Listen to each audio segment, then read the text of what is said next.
Get started. What I'd like to do just to kick it off, because we don't meet that frequently, let's go around and just again reintroduce ourselves for everybody in the group and then your role on the curriculum council. I know we have a number of people who couldn't make it tonight, but we also have the meeting being recorded online. So Brooke, would you like to kick us off? Sure. I'm Brooke Lago. I'm special ed at Westside. Ms. Brooke.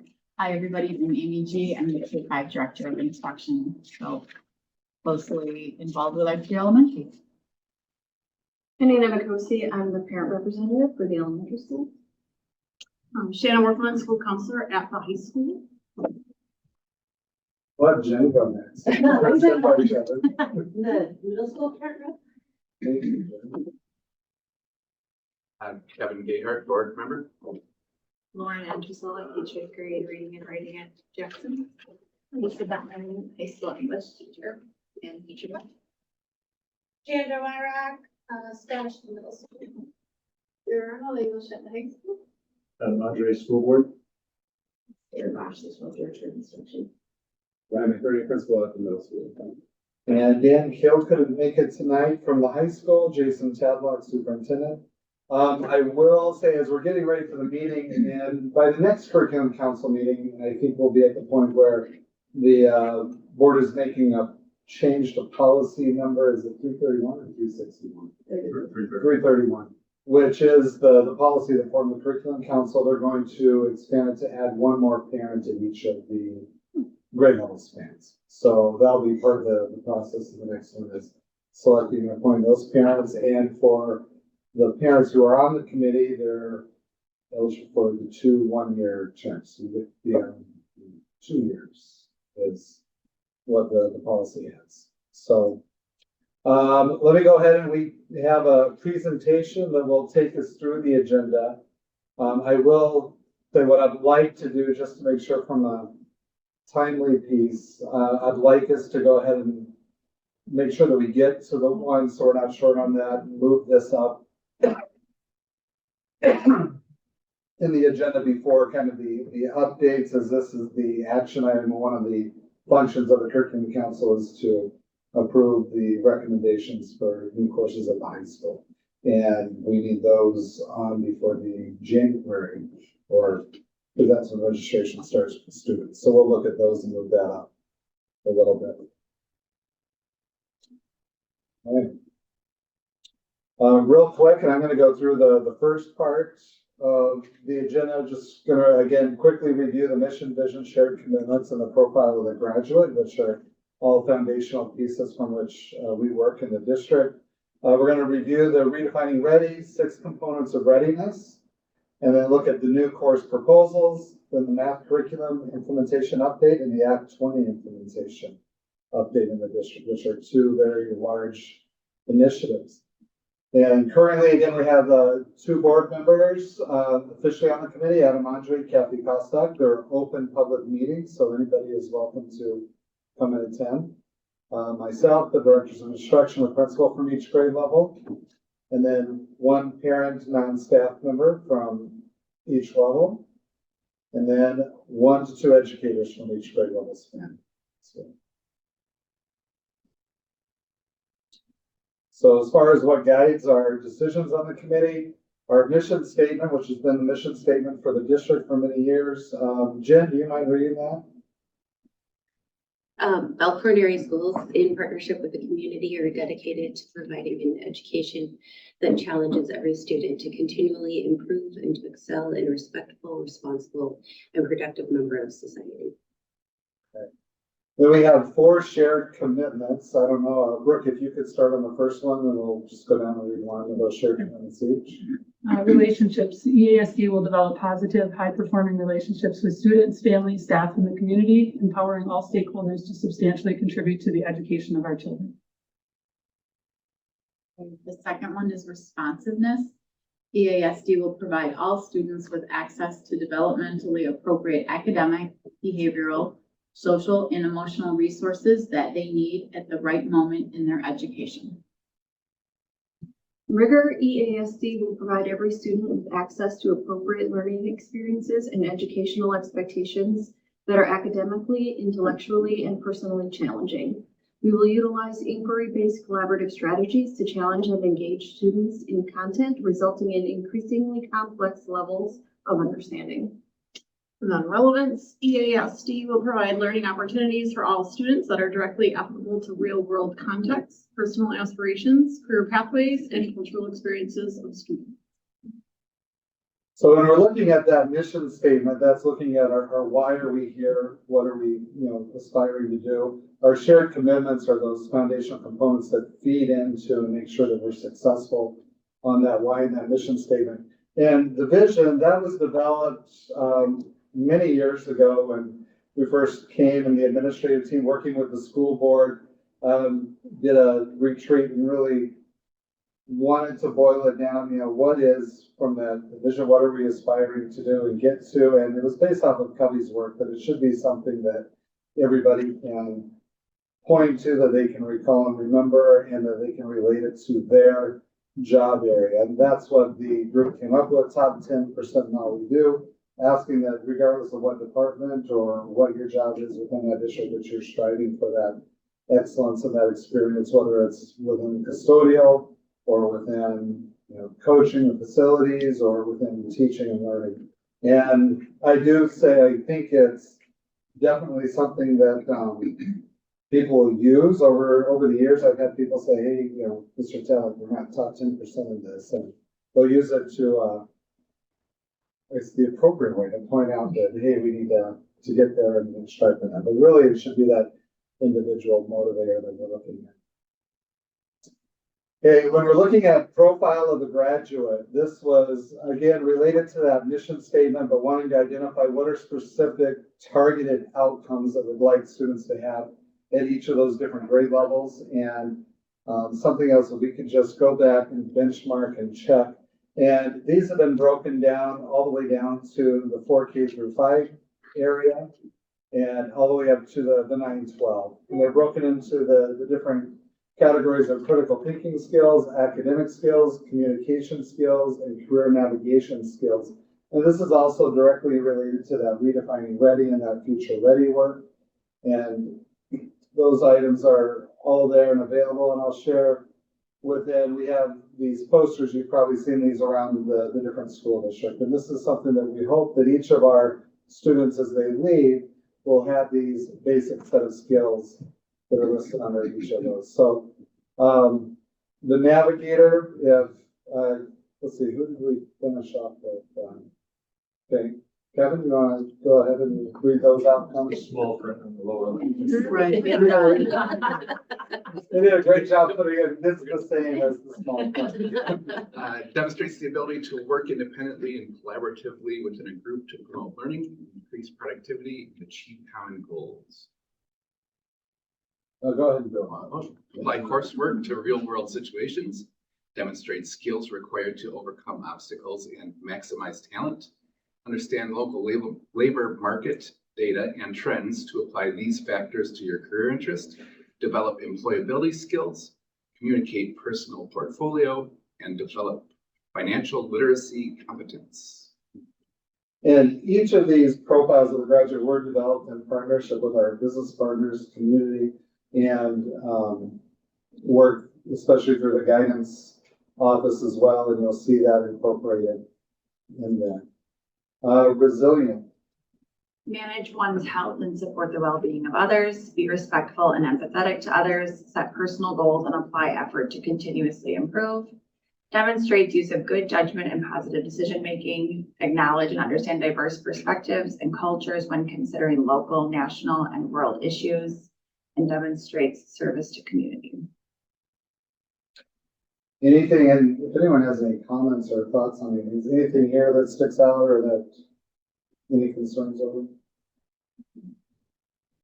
I just have to share because I'm still flabbergasted by it. Years ago, I used to work with NWEA, that was the creator of the map assessment. I'd work with schools on their school data and goal setting and so forth. And I worked with the trainings for Shorewood before I came to the district. And then that first year that I was here, I had gone and worked with them. And they asked me to come back to a parent community meeting that they were having because there were concerns over goal setting, which I'd never heard that before.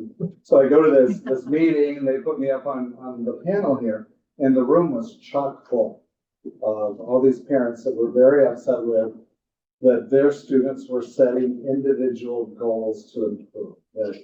That was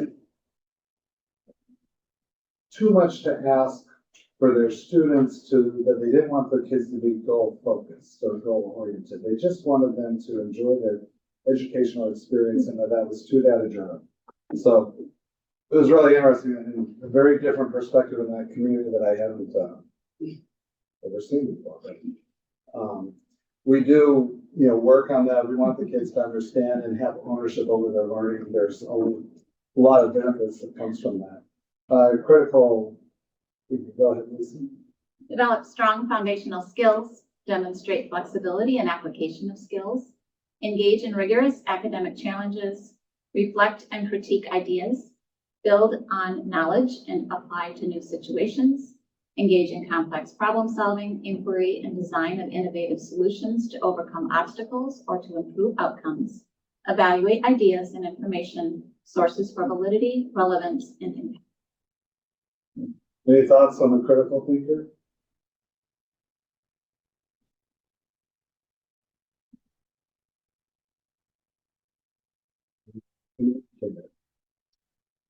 Speak and write with clarity, listen actively, know your audience, understand the purpose and choose precise language.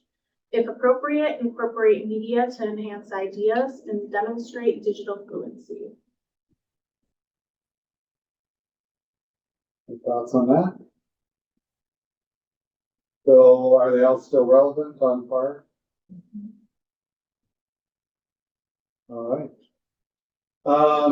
Again, and I'll go ahead and walk us through the Redefining Ready dashboard. These were metrics, now has it been about 7 or 8 years now? 8 years. 8 years. The board adopted these, and the Redefining Ready benchmarks were put together with AASA and the National Education Association for Schools. The AASA is the Administrators Association School Association. And what they did after doing a lot of research and looking at what led to students being successful post high school, they identified what are key metrics that are critical in that success, and that it's much more than just their ACT score. Not that their ACT score doesn't have a correlation between how potentially successful or how much they'll persist in college, but they notice that there's a lot more to that experience than just that. And so the board at that time adopted those as areas for us to focus on and strive to improve, and that's why we'll go ahead and dive into that now. So at the elementary school, and this is, if you go to Redefining Ready, you're not going to see an elementary dashboard. This is something that we created, doing our best to see what sort of skills will correlate and crosswalk over to that elementary level. So you do have components of math that's in there. This year we'll be transitioning over to what's called iReady, which is a similar but different platform. It measures growth in the students. It has a updated and better instructional modules with it than what math correlated with. I think the teachers that are using it, you guys agree with that? Yes, it's great. All right. Math correlated over with what was Compass Odyssey at the time, and they just didn't really keep that updated and moving forward. So you'll see when you're looking at, this is looking at the percent of students that meet the benchmark on the NWA on that math assessment growth target. Now, what I would say is that's a normed assessment. So when they're looking at a student, for example, in first grade, if that student scores a 110 on the math assessment in first grade, they would look at all first graders in the country that scored a 110, and they would say, what was the average growth for that student at that level? And so that becomes, that average growth is really right in the middle. That's the 50th percentile. So anytime you're getting that target growth is 50%, So when you're getting over 50%, you're exceeding that national norm. And when you get into the 70%, to give you an idea, and they have crosswalks and way that you can get a better feel for what percentile would that put us in nationally. I just know those charts off the top of my head. When you're getting above 70%, that's putting you well above the 90th percentile nationally. So that's looking at the readiness on the math, on the reading, and then we look at the academic growth goals, career exploration experiences. We do have those built in at the elementary level as well. Self-regulation is measured with students that have less than 2 major behavior infractions. And, there's a lot of judgment that goes into what a teacher determines to be that major, but they try to have a kind of a consensus and hold that. But a major infraction would be one that they're sent to the principal's office, correct? Brooke, is that how it's being a major? If a teacher doesn't handle it in the classroom, it's a major. Mhm. And then the attendance rate. We had an article that I was a little surprised, but they reached out. I didn't realize at the time that we had the 4th highest attendance rate in the entire state of Wisconsin of all the school districts. And we were the largest district with a high attendance rate. And that's why the Badger, can't remember which news organization it was, but they had reached out and, pointed that out, wanted to do an article and find out what we were doing there, and finding out why our attendance rate wasn't trending as poorly as the rest of the state.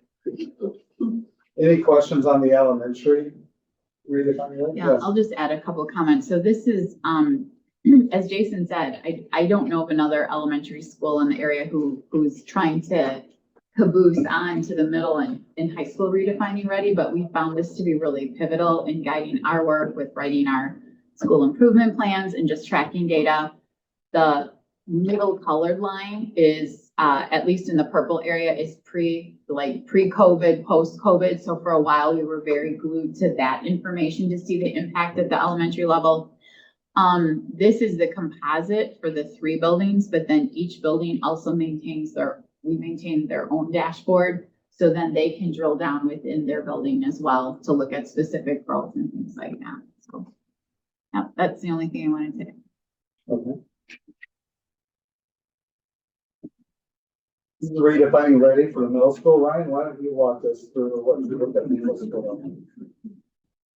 So there's the more, college aspects to it in terms of overall GPA, core class GPA, advanced and proficient, although they changed those descriptors in the forward exam.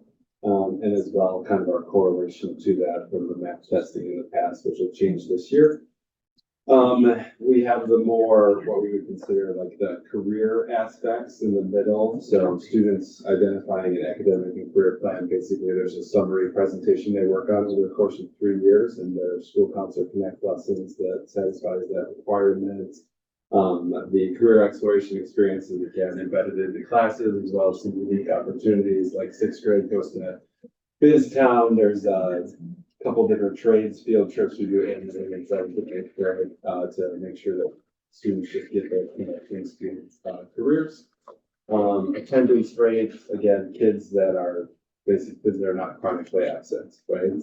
Which is something that's kind of been weighing down, especially on staff and office staff, post-COVID. So important to pay attention to.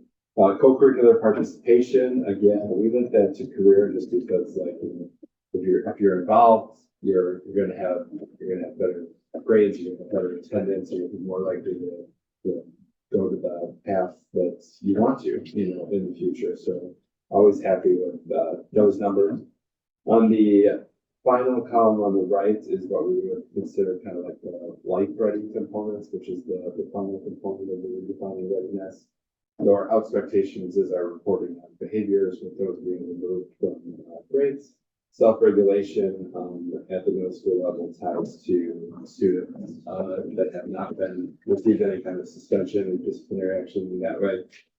We begin tracking community service, although we don't do it as much on like the individual level for like their resume as we're tied more to participation in clubs like Builders Club, Student Council, National Junior Honor Society, and trying to get kids used to that and promoting that, giving back to the community. And then the last component is the growth element test. And I ready going forward. All right. Another reason why, or advantage to us keeping this data ourselves is the state report cards, they're gonna come out soon. The state changed them again.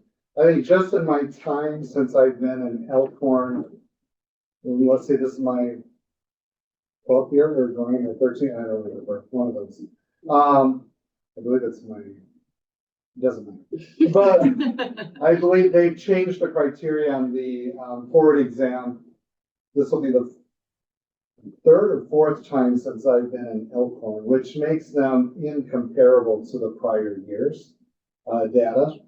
And so there's a lot of misperception that's out there related to the state report cards. And I blame Governor Evers first and foremost, because he made the initial change back when he was state superintendent. And what he did back then is prior to him making the change, the proficiency cut score to be considered proficient was above that 25th, and it was within this approximate range, which is fairly large range, the 25th to 75th percentile. And that seems like that's when you're looking at that group in that percentile range, that's considered average within a grade range when they're looking at that. And there's really not that large of a difference between a student testing at the 25th and a student testing at the 50th percentile. It might be 2 or 3 questions on a particular test. It's not like, oh, you only got 25% on the exam, therefore, you know, that's, you scored that much lower. No, it's, they're in that, if you have 100 kids, they scored as good or better than 25% of the kids on the exam. This was the old cut score range, roughly. It did vary grade by grade level slightly. But back then in Wisconsin, you would see, and I know, for example, I was at Wheatland when those cut scores were still at that level. We would see 92, 94% of our kids scoring proficient. Depending on the small district, Kevin's uncle had 100% of the kids that would score proficient over in Paris. Would always tease them that they must have been filling in the bubbles at home because they had to have at least one pencil chewer, we figured, but they would get, you know, sometimes 100% of their kids above this threshold. So what I hate is what we see in education. This would be more equivalent to grade level.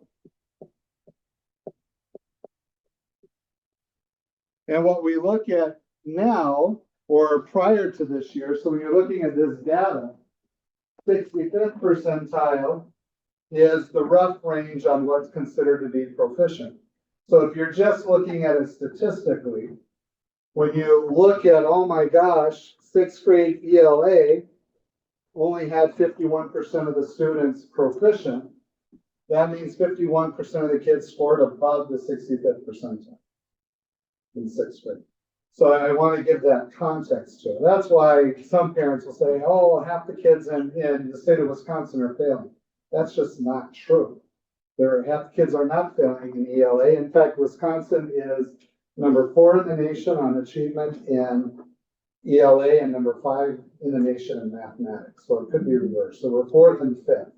We're top 5 in both of the primary subject areas on achievement.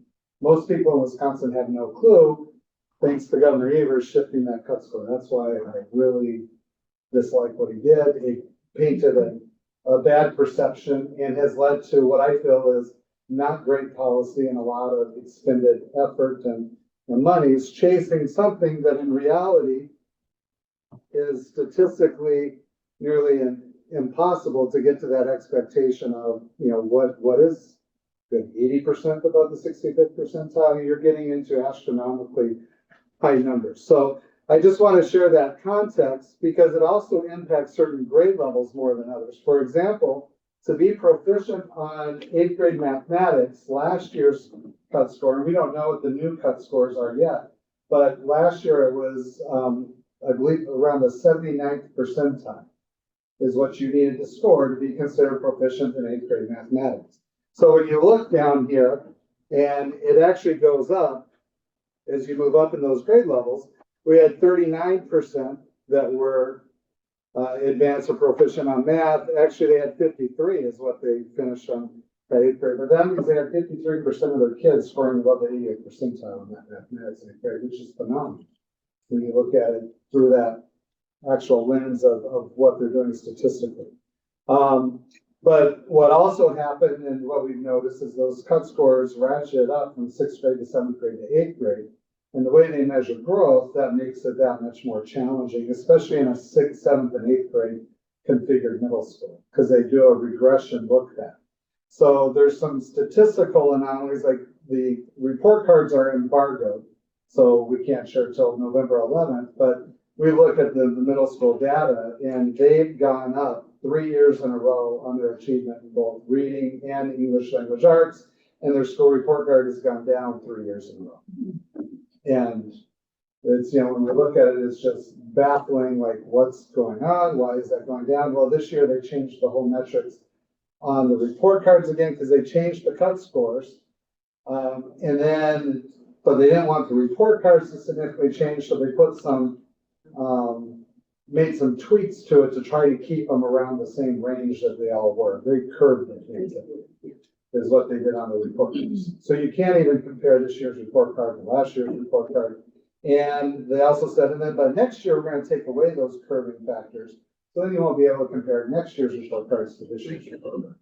So at the end of the day, what we really focus on is this data, are we making progress on that? And that's why I want to point out, I think it's great to celebrate that, to have 3 years of improvement at the middle school and their proficiency or in their student achievement 3 years in a row is excellent to celebrate that, but it's deflating if you're a teacher and or an administrator, yet your report card went down 3 years in a row. Or I know this happened out at Tibbetts as well. They were the 3rd or 4th highest achieving elementary school in the entire state the year that they got the National Blue Ribbon. They actually moved up. Their achievement went even higher the next year, but their school report card went down.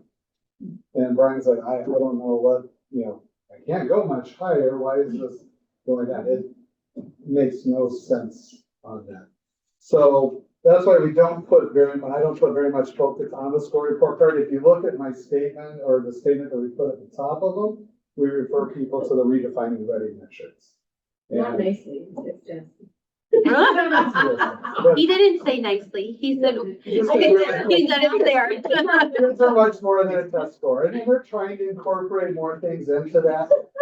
They have to meet, and in the EPI's defense, not to be a super apologist for them, they have to meet certain statutory requirements that the state legislators put in place on the report cards. But I want this group especially to understand that, so that if you do hear people, it just gets under my skin when people speak poorly of the education system in the state of Wisconsin, yet we're in the top 5 in the nation on achievement year after year after year. And people don't realize that because of the way that was set. And we are amongst the 2 of the 3, we're in the top 3 on the highest cut scores in the entire country. And the cut scores that they used were based off of the NAEP assessment. So Evers, and I asked him this before, why'd you do that? And he said, well, I felt schools were being complacent. I wanted them to innovate and push forward. And, I do think there's been a lot of gains. I think, but we've maintained that high level where we're at. I don't know if he necessarily needed to do that to push schools to move forward. I mean, I remember we would always strive to move from 94% of kids proficient to 96 or 98. But where we felt that was a realistic goal, that can we get 100% of our kids to proficiency? Because we saw examples that were able to do that. All right, sorry, that was my soapbox moment, but I wanted you guys to all understand that before those pieces come out and why we're not even diving into those. But looking at the redefining ready at the high school level, and this is really our what I consider our capstone, what I point to, because this is our output. This is the end of the finish line. And how are we doing with our students? Attendance rate 93%. That is phenomenal and off the charts for high schools, especially post-pandemic. You'll notice it is down from 1920, but it's significantly, it's not down 20% like other school districts are experiencing on attendance rates. 2.8 GPA or higher. And again, this is not lowering the standards. We don't want the standards lowered. We want those standards maintained. You'll see the percentage there. You'll see on a number of these statistics, we're kind of hitting this upper mark where some of the data is kind of plateauing compared to where it was originally. Dual credit college classes, that is number one in the entire state of Wisconsin. Nobody else is even close to that. And Gateway has pulled that in the data. And yeah, it's phenomenal what the teachers have done, what they offer. That's Project Lead the Way classes, that's transcripted courses, AP courses, any course that earns the student college and high school credit at the same time. Students earning a C or higher in Algebra 2, and this was a phenomenal gain by the math department. They worked so hard and really getting the kids to achieve at that higher level. That was phenomenal. And that's a benchmark of success. If you get Algebra 2 under your belt, you're pretty much ready for most degree programs at the college level and beyond. Work-based experiences. Again, this is one of the leaders in the entire state, getting 438 industry-based certifications.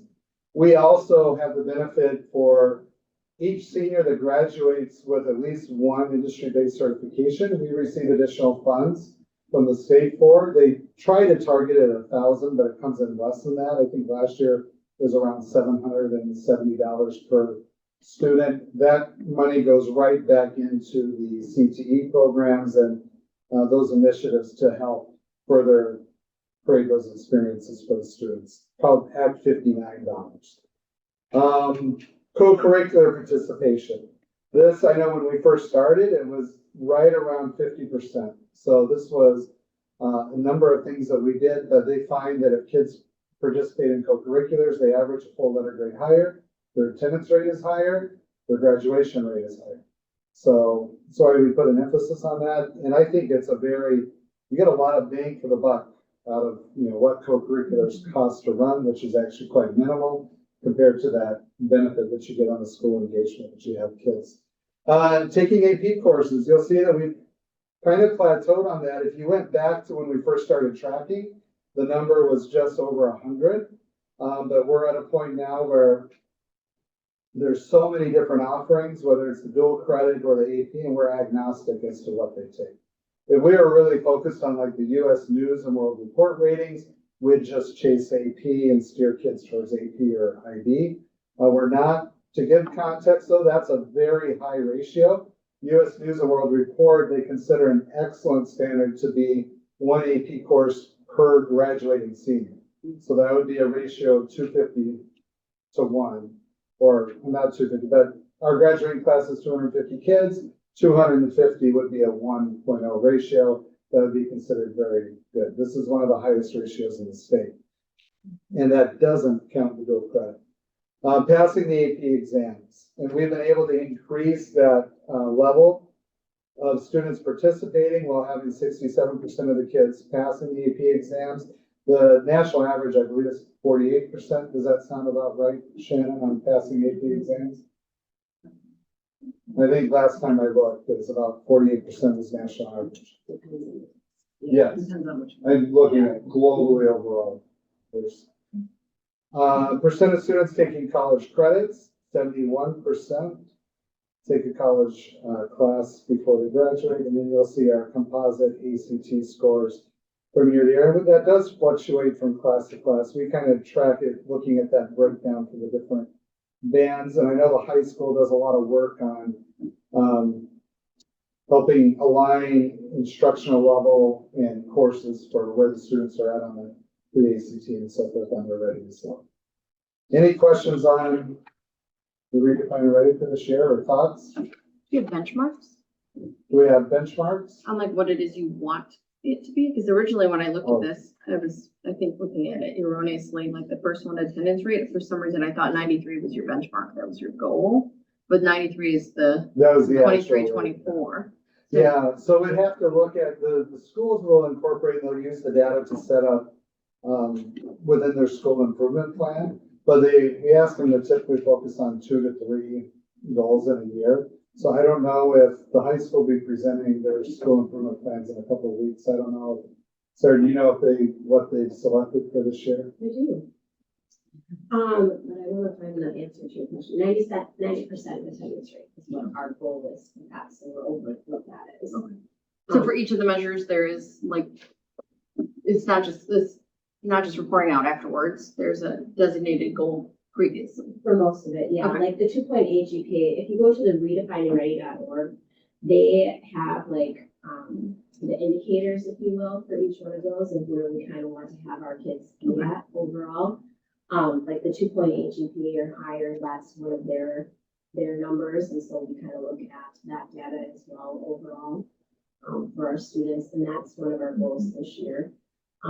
We're specifically looking at our Hispanic Latino population, because if you look at that 68%, that is the group of students that we really need to raise up. And so I think we have like 52% of our, or it's around 52% of our Hispanic Latino students have a 2.8 GPA or higher. So that's a group that we really want to target, specifically, but then, in general, all D's and F's, because that will just help raise that as well. And then our other goal is ACT scores, and we're targeting students who have below 16 ACT composite score, because that will help make sure and ensure that those students are eligible for the Gateway Promise, and we don't want that to be a barrier to students to be able to get into it. Yeah, so when they get specific and when they create like that SMART goal, they'll narrow down and target. So they're not necessarily setting a SMART goal for each one of those. They're more of a monitoring, how are we doing? And then when they see, I don't want to say problem areas or areas that could be improved like that, then they'll set a specific goal, target that, and work towards it. So we analyze that with our school leadership teams in the summer at both the middle school and the high school. We take a look at all this data, and then we kind of pick out 2 to 3 goals that we want to work on for the year school. What are you finding with the ACTs though? Like, because I know like, I mean, I have one in college. The ACTs are kind of being, I don't want to say like thrown out, but not as of importance to college. School. You know, like, and so I think kids do too. Like, you know, you hear kids talking. So how are you guys getting to the root of that? Like, if a kid scores 16, what are you finding is the reason? It depends on the kid. Well, I know, I Is it understand that, skill but like, what if, deficiency? yeah, Is it a mindset, Right. right, that they say, I don't care, and they Right. might be going to college, regardless of which, it's our forward test. right, The state requires us to take it, yeah, at the high school level, even though schools aren't using it. Some schools, so some are phasing it back in. University of Wisconsin-Madison phasing that back in, I believe, 2025 or 2026.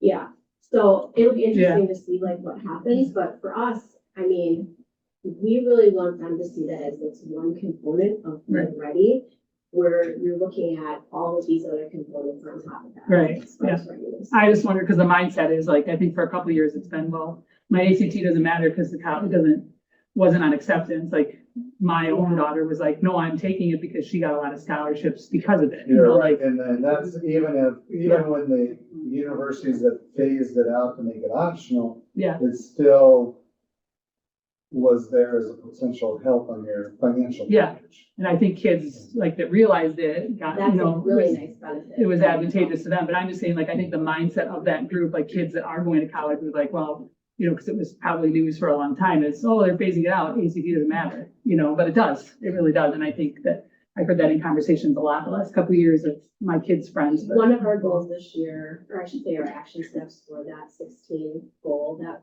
we're really trying to target that group of students is to help them understand the benefits and why it's important and those types of things, Mhm. so that they can see those opportunities that they have for Mhm. making sure that they have a good ACT. Yeah. And I think that's a good example of like, we picked that goal and we said, oh, what's going on with this? And then we looked at what was going on with this. And then like, what are the steps we can put into that? So before they did the pre-ACT, we did have in their lesson, all kinds of stuff about here are your cut scores for if you wanted to hit that Gateway Promise. Here's like some cut scores, like if you got to a 27, this would open up these scholarships. So like kind of across the board, all students, like what did they need to relearn about the importance of the ACT? Because I think it just became a mindset to kids, Yep. like, I don't care, it's one test, it's one score. You know, and I think getting that back, Yeah. getting that mindset back of like positive, that's why I was like, did you like, Yep. get the feedback from the students of why don't you care about this test? I mean, some might For say, sure. I don't want to go to college, but some might say it's one sport, it Yep, doesn't so matter, that's I'm not one gonna piece compare. of what we're doing, and then I would say then we get the scores back, and then we implement some study sessions, and when the students, the staff get all of that, and they look at in their classes, what can we do to improve Yeah. it? So it's really it really is one of our school-wide goals, so it gets like everywhere, Everybody to else. try to fight against that little bit of a mindset that develops. And there is happens some for one-on-one teenagers. conversations that we Yeah. have, like Dan goes around Yeah. literally and talks one-on-one with One-on-one, several targeted groups of kids to Yeah. see.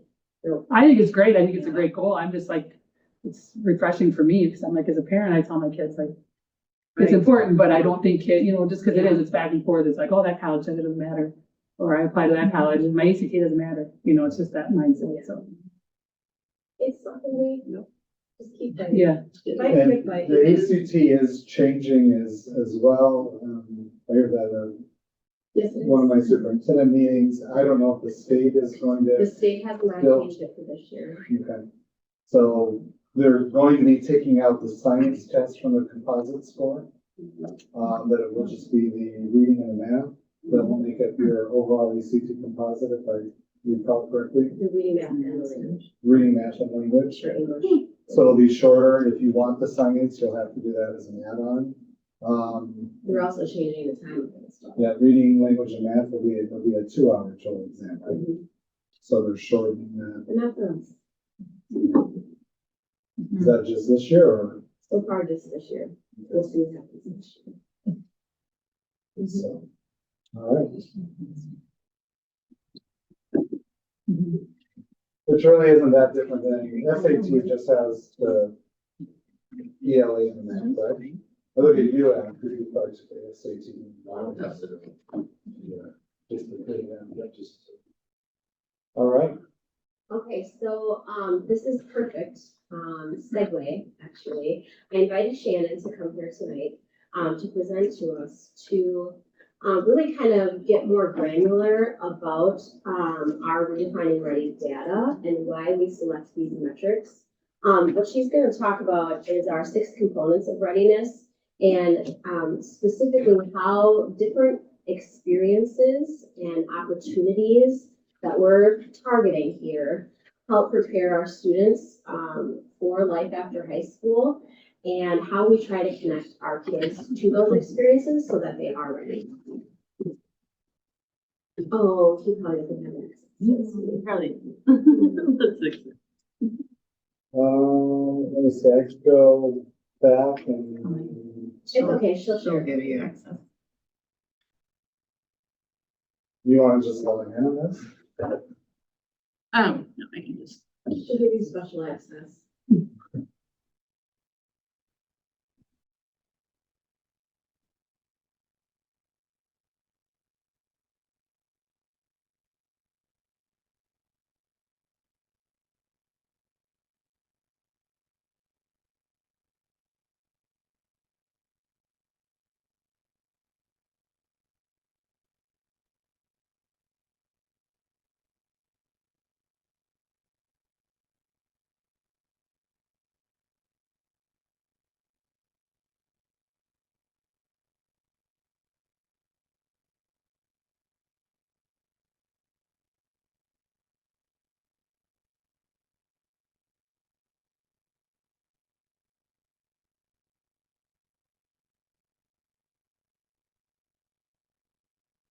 There you go.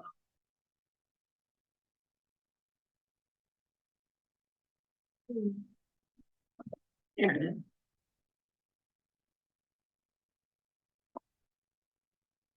Up there so I can flip my vision. All right.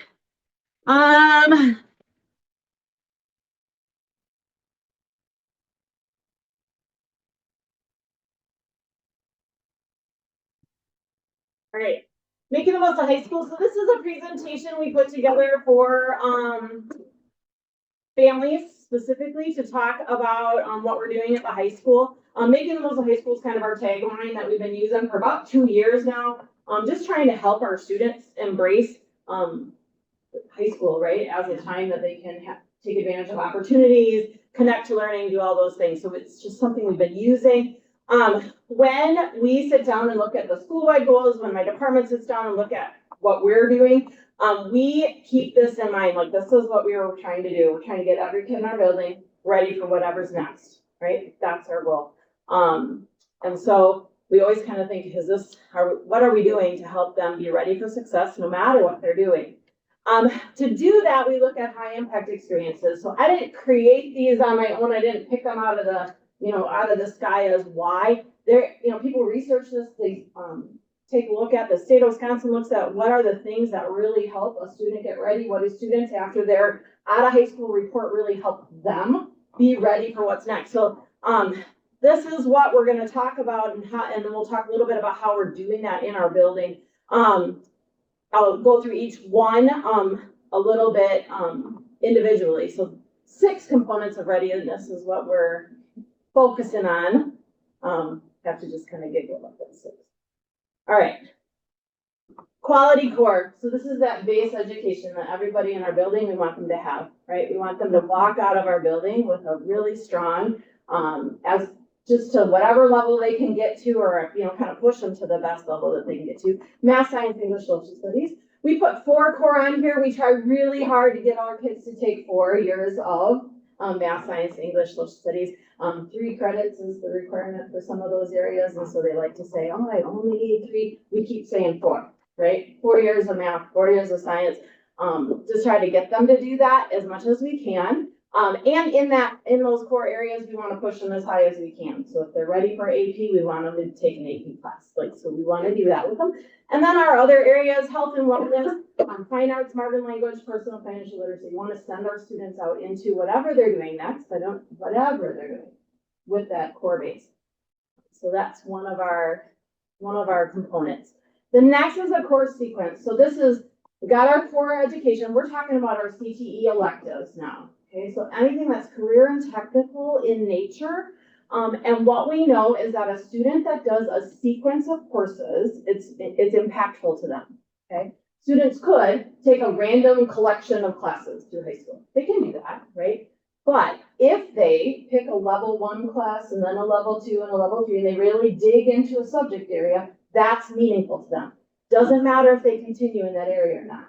That experience of taking an intro class and then the next and then the next helps them know that that's how we learn and how we get better and better and better at a skill, right? Specific skill. So kids come in, they take autos 1. We want them to take autos 2, right? We want them to see that experience of, doesn't matter if they later decide not to be a mechanic, that's okay. But we want to encourage them to keep pursuing in a sequence of courses. And so when we look at students after high school, if they've done a sequence of courses, they keep applying this, right? They dive into something they want to study and they know that they're going to take a series of things. So we want them to have that experience with us. So when they're making their course requests, if we've seen they've taken something, we're like, okay, take next one, take the next one. We are always trying to look for that, encourage that. Because of that, because we're trying to get them to kind of think in this pathway mindset, building on rather than as you can imagine, some of our teenagers pick their classes by saying, hey, what are you requesting? I'll take class with you. And who's the teacher for that? I'll take that class, right? They don't think of it in terms of building an experience and building a pathway. They just have other reasons for maybe picking classes. That room has air conditioning. Yeah, or the room has AC. So I don't want to be upstairs, like those kind of reasons. One of the things we're doing is we're adding something to our website this year, just a little revamp of the website. A little, but this is a really big undertaking. It is, but what we want kids to be able to do is to go into I'm interested in a career, what classes can I take to help me build my knowledge in that career? They're not very good at that. Okay, they're not very good at that. we need to keep helping them. And so if we can provide some tools to help them, that's what we want to do. So this is a little bit of that, helping them, have some tools on the website to do that, in addition to everything else we're doing in, advisory and in the classrooms and all of that. So this is just a little bit, why do we want them? First, I'll just back up. When we talk, we want kids to do a course sequence. We want them to think of a pathway. We do not want anyone to get the message that we want a student to step into our building knowing what they want to do and that that's all they do. We never want that. We never want that pressure on a kid. We don't want them to feel like freshman year, I declared that I'm going to be an engineer and that's it. That's all I can do. That's what I said I was going to. We don't want a kid to do that. We don't want them to feel that. But we want them to experience planning, right? We want them to experience that idea of, so that when I have a senior that comes in and says, I just took a class and it's super interesting and I thought I wanted to do this, but now I think I want to be a teacher, right?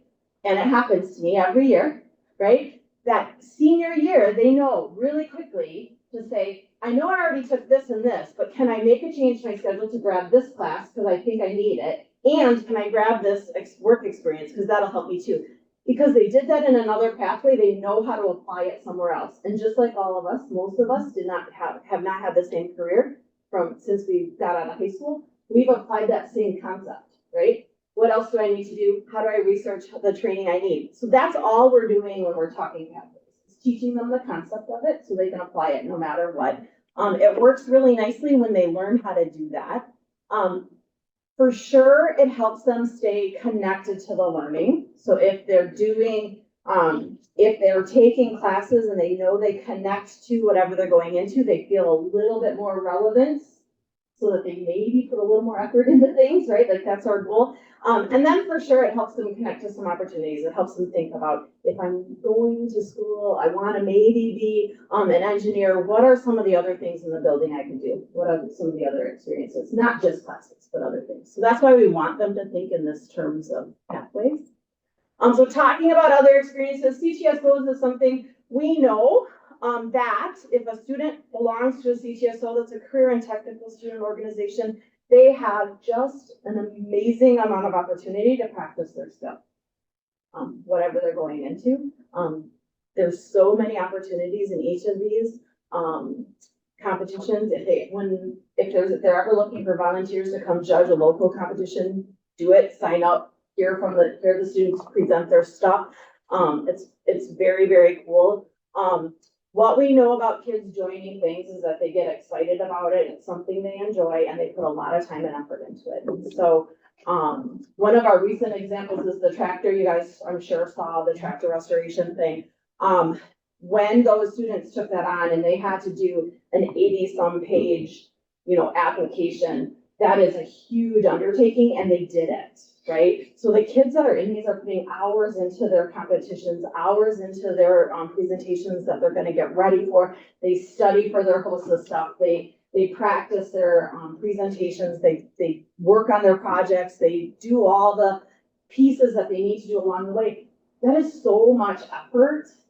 They need to do that. It's good stuff, right? And they'll do it for us. They'll do it for the advisors because they like what they're doing. So we want to get them connected.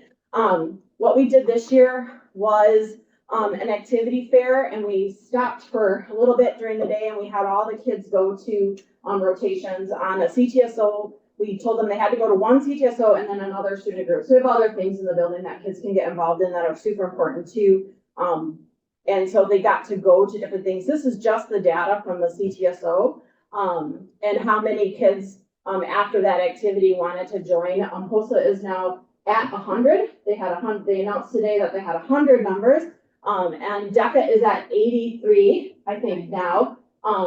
So huge increase in participation in those organizations, and then in our other organizations. I know that a couple of the other groups were like, I don't have any more chairs in my classroom if they come in for my group in the afternoon. So we want kids involved. We want them connected.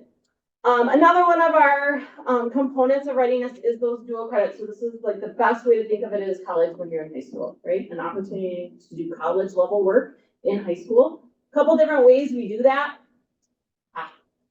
Okay, in the building. They don't have to leave the building at all. They can take AP classes and they can take transcripted classes. There's no transportation issues when you do this, right here. Supported by the staff that they know, right? They're familiar with our staff. This is a great way for our kids to access college. There are things to consider when they're taking AP classes, when they're taking transcripted classes. So they have to be ready to do that work. We can't just put anybody in an AP or a transcripted class. We want them to be successful. There are, things to consider when they're doing it, if they're capable of doing that level of work, what supports do we need to put in place to have them reach that level of earning the credit, AP credit. You have to get certain scores on tests for certain schools, and it's a little bit more complicated than take the test it, get credits. It's a little more complicated than, but we help them walk through that. And then for the transcripted classes, they have to get a certain grade in those too. Or they don't get the credit. So it's not just an easy, it's not easy, but it's in our building. So we'd love to connect them to those. Outside of our building, there's a couple more ways that we connect them to college level work. Our academies are through Gateway and they're specific to high school, only high school kids in those. So welding, cosmetology, liberal arts even, so some gen ed classes, but they're only high school kids in there, set amount of set time every day. Start College Now and early college credit, college classes that are offered on the college campuses, or online, but through the college campus, could anybody in the class. Anybody that is accessing college level work, they join that class. Again, want to make sure that they're ready for that and want to make sure that they're set up for success. We don't want to just throw everybody in it, but it's for sure a great opportunity for them. And then I would say those multiple measures to be able to take and that admission criteria, those are some of the things that we shared with them for ACT. So that if they don't have a certain ACT score, they can't even access that. They can't take a liberal arts academy if they don't have a certain grade point and they don't have a certain ACT score.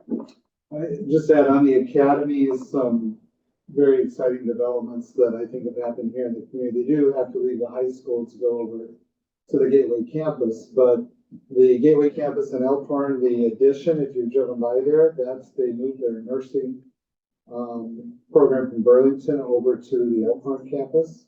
So that's going to open up more academies within the health field. And they also started an HVAC program on the Elkhorn campus as well, which It's gonna be great. will be great opportunities. And when the kids do an academy, it lasts typically the full year. But when they finish the program, they're coming out with professional credentials associated with that. So whether it's the machining, the welding academies, they have a whole slew of them. But I think it's an area that's really underutilized by our student population. I'd like to see those opportunities taken advantage of. Yes, they are for sure. These are the, especially the academies and the Start College Now, early college credit. When we meet with parents, this is usually where they say, this was not around when I was in high school. And so it for sure is something that we want kids taking advantage of. And we want to look at how to make sure they're successful, because it's not helpful to just plug them into the class. We want to make sure that they're ready for those so that they can earn the credit, so that because that's their official transcript starting right there. That's their college transcript starting. So we want to be careful about when we start them. And so we do a lot of talking to them about looking at where they're at. Let's give you one more year. Let's make sure we build some skills here so that you can really truly earn that credit. You don't fail that college test, because we don't want that one for them. So we're careful about this. Do students pay for these courses? No, unless they fail, which is why we don't want them to ever fail them. And then our industry recognized credentials. We talked about those with the Redefining Ready. There are so many in our building, and kids are really proud to earn these. This is something they earn in the class. The teachers build them into computers and manufacturing and autos, and machining, and they're built in. Digital Innovations has a couple, culinary. But these are theirs, right? They earn them, and they're credentials that stay with them forever, and they're super proud of them, and we're proud of them for earning them. And it's this is fun, because even our freshmen start to earn these and they're like, look at what I have, you know? And we're proud of them. So those are good experiences. And then work, anything connected to getting kids work experience is helpful to them. It's good learning for them. Couple different things that we have in the building are all of our ag classes have an SAE project built into that. That is a work experience that they report on, that they share in the classroom, that they talk about in a presentation. Every single ag class has that. We also have a school-based enterprise. We have our coffee shop. Kids work that, and our autos shop, and then also our plant sale. All are school-based experiences for the kids to learn about inventory, learn about pricing, learn about sales. Great experiences for them. And our tech ed department just started another little project to sell. They were selling Elkhorn gear in their little store, and then they're gonna work on some like metals and woods like project stuff to sell. It's just very cool when the kids can be a part of, like, I'm running a business, you know, and they're proud of the stuff that they built and created. It's cool. Internships, opportunities. We have a lot of kids that do internships in the district, TAs in the elementary schools and the middle schools. Those are great experiences for our kids. And then our state, our co-ops and our apprenticeships, partnerships with our businesses. So those are another really good opportunity for our kids. Great for them to get working with a manager that tells them the same things we've been telling them for years in the classroom, but they maybe hear it different from their boss. That's it. That's all I got. Thank you. Do you have questions? For the neat work-based experience, to give you an example, we recently did a partnership with Aurora where they're very excited about this and looking to expand, but they took, is it 4 students they currently have at the hospital, and they rotate in the different departments within the hospital to do the different jobs and see, like, within the food service, within the, they don't call it custodial, the maintenance, within the CNA, or the, 4 different areas on the rotations. They're getting paid $18 an hour while they do it and get that workplace experience. Yeah. So besides building that awareness and that common language around those metrics and having Shannon talk about state, one of the goals that we have at the high school is to really build more awareness with families and the community. And so we thought we would bring it to this group to talk about what are some ways that we feel like we might be able to do that, because Shannon gave this presentation at parent-teacher conferences to a small number of humans. And we really want more people. We really want more people to have that awareness and that understanding of your kid is bigger than a test score. And these are important experiences and opportunities to get them connected to so that they are ready. So how do we build this? And it's a paradigm shift that I know, even for my oldest, I basically had to make him do the CNC boot camp just because he's like, well, I don't want to leave this store. I want to be there with my friends. I'm like, you're going to be there in the first 3 hours. And then go in the afternoon and go do your machining, get your certifications. That's going to help you as an aspiring engineer at the time. He ended up loving it. But for him, it was They need that mindset push, shift. It was right. a difference, yeah. They're always ready to push and say no. And so how do we get past that and make it so that they are like, hey, wait a second, I like this. That's like the unanswerable question. Right. And of course, leading to these passions that they didn't know that they had. Yeah.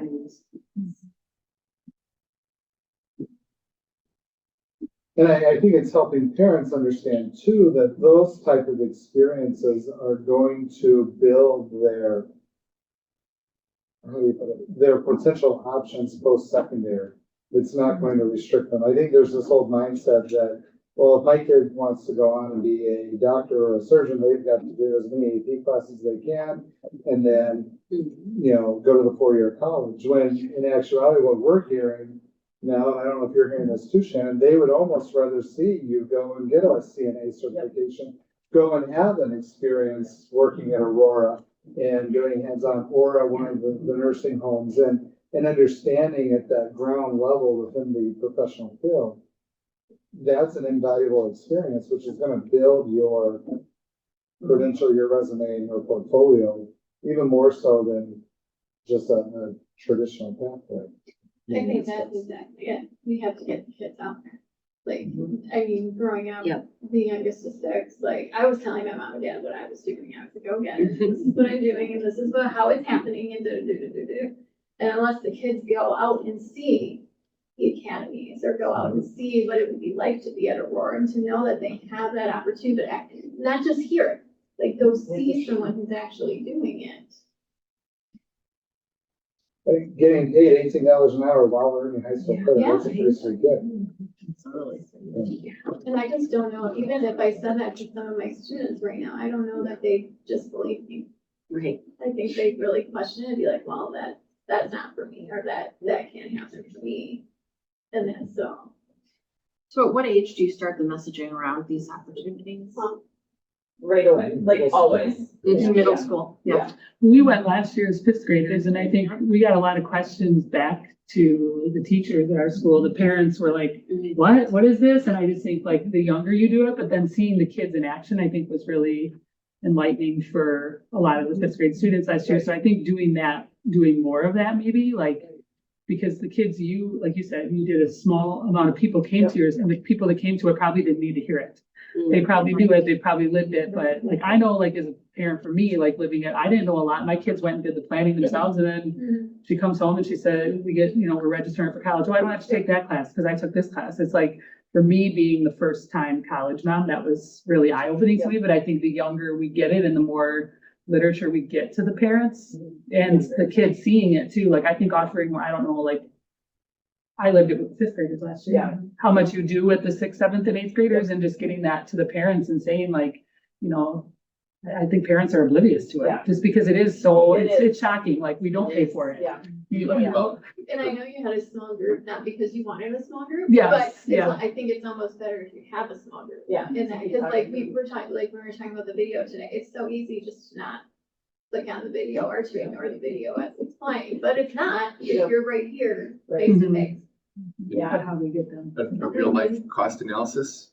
I have a daughter that's gonna graduate with a double major in 3.5 years. Yeah. And it saves her the whole second semesters. Yeah. Just Yeah. it paid for itself. I think maybe we need to get some of those, that younger age, some of those students who have gone through that experience, setting up a panel with the middle school, whether that be the eighth graders, as they're going, because it's a very impressionable time. I know, like, my middle school, if we heard, what, you're making X dollars doing this, well, that would leave an impression where perhaps they're going in.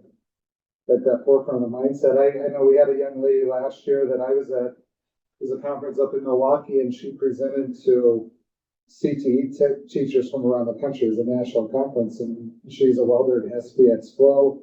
I saw her last week. We took an award over to them, and she's there, very happy. That's what she wanted to do. She knew from a young age she wanted to be a welder, and she's doing very high level, very technical, making a great wage and career out of that, which, yeah, was all taken care of in a way to step right in. I do think one of our biggest challenges is that the opportunities weren't available to, the parents. And so it is all new. And so we're not just fighting, it's like new, our teenagers don't know the words either, right? They don't know what early college credit is. They don't know, but the parents don't know as well, just because it wasn't available to us. So I think we have two challenges at the same time. Well, and I know I had kids last year, or maybe the year before, who were afraid if they were not in school that last trimester, that they weren't going to graduate with their class type thing and that. And so just little fears like that they need to have. Do you do anything like, what do you guys get for as far as planning for the high school? Is it just the eighth graders planning with their guidance counselors? And I'm just thinking like that senior portfolio thing you guys do, like you get great attendance, and I was so shocked when I came to it, but it's like it was senior year, then she's graduating and she's done. But I'm just thinking like eighth grade going in as they're registering, what's a way you can get parents in Because middle school kids, if you put a panel up there of high schoolers, they don't care. They don't Yeah. understand finances. They don't understand that. But I'm just thinking of a way to get parents in there and educate parents right before they're going to high school. Like, I want to steer you on the path of, you know, like you said, you had to beg him to go and then he loved it. But you might have a parent that says, my kid loves that, loves, you know, nursing or whatever. I was Well, I gonna didn't really say, beg eighth grade them. parents. It was just a kid. Well, and Shannon, you said some really pivotal things tonight that even as a parent reflecting back, I think this for our 8th grade parents, this presentation lays out a lot of opportunities and I think those parents are a little more open and hungry for that information, especially if they have the first time student heading to the high school.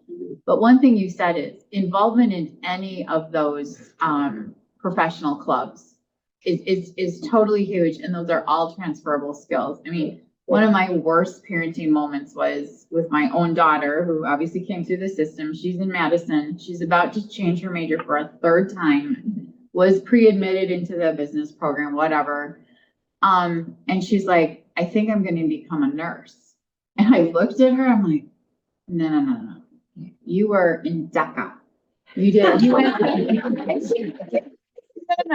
to like DECA International, you know, like you have all these tiers. And that's one of the draws of these is they get to travel, they're competing, they're meeting others. I said, you were all in. I said, HOSA? You didn't do anything HOSA.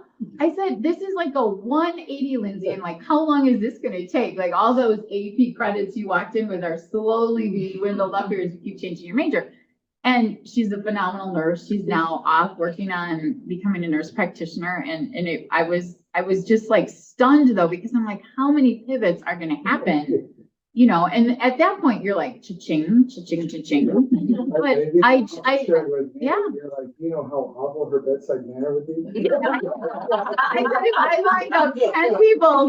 I said, you weren't even nice to your dolls. What are we talking about?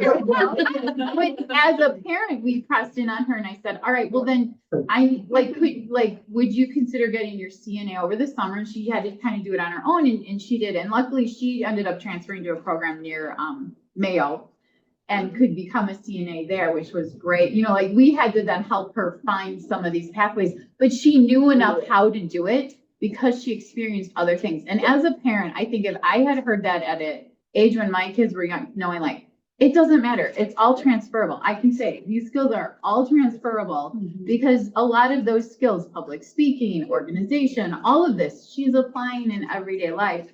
But I just think that's great. And I said it with my own 2 who came through and Stephen graduated in 2018 and Lindsay 2016. The number of opportunities just keep quadrupling for these kids that it's so hard to advise parents. I don't know how you do it right now because a door just keeps opening every year. And when you stand there, which one do I go through? Well, I think parents and students need to know there are no mistakes. You go through a door and that may lead to the next one, but you have to go through it. And let's just get you there. But I think our 8th grade parents might be the most ready to hear this. Yeah. I don't know. It might be interesting, or not, I don't know if interesting is the right word, but like with DECA, if Phil could speak to his kids about some of those opportunities too, just because they're already have that relationship with him and they're gonna trust him and he can speak to, well, if you really like this, you could try this program or whatever. That might really rub some kids too. I think there's so much information though that you almost have to start at 6th grade with the parents and just like right. Well, I mean, or like 8th grade's too late because then you're inundating these parents with not only new information about what their kid's going to be doing in high school and like new to high school parents. You know, you've got new to college parents, you've got new to high school parents who are like inundated with all the stuff that high school offers and then saying, oh, you can also do this college credit stuff. And you're like, well, hold on.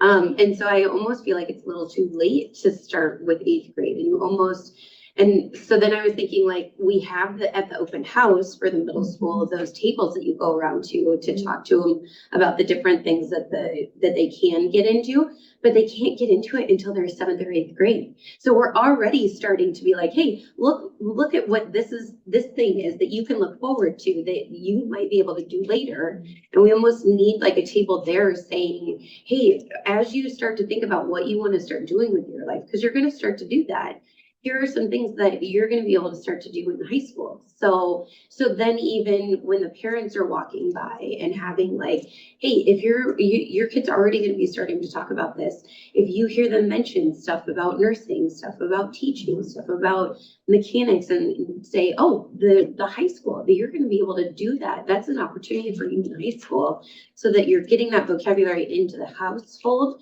but that the parent isn't the one necessarily needing to have that information. They can say, well, I heard from this table, now I know where to go to start getting the information. And I, just being out and available, but I almost think 8th grade's too late to start it.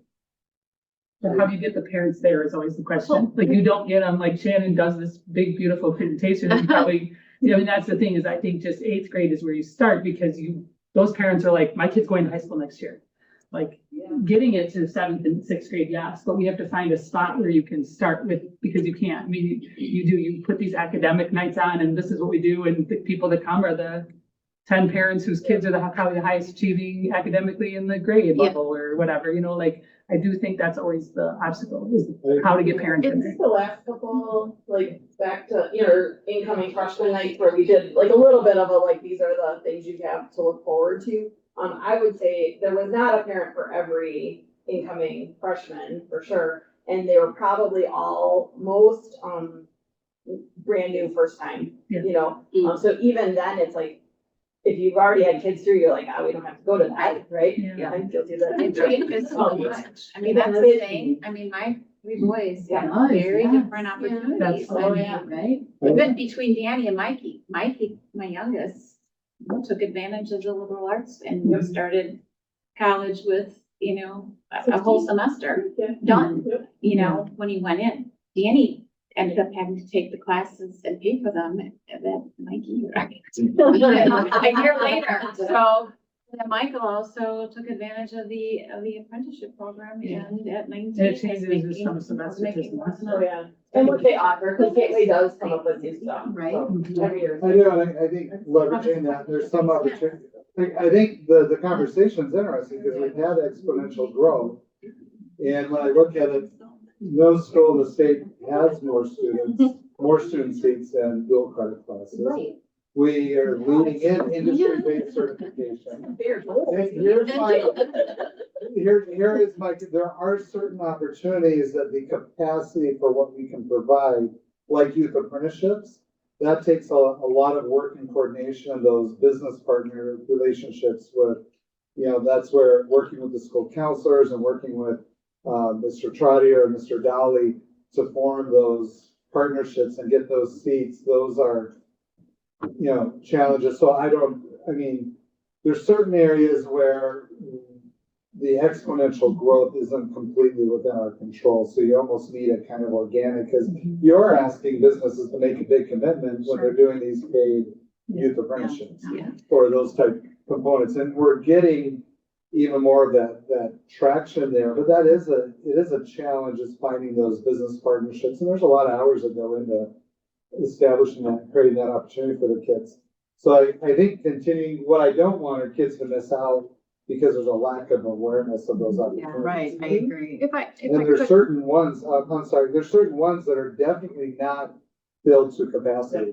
Like the academies, they run empty. It's a shame when I see how many of those get collapsed, because our fee is really minimal. Those are subsidized, and even some of them paid for by grants, where it's like, shoot, I wish there were kids that would take advantage of some of those opportunities. But I think overall, it's phenomenal on the capacity and what we're doing. I'm sorry, go ahead. It's all right. I was just gonna build off of what Brooke said, in that I think really what you're talking about is a outreach and marketing campaign. Really, it is.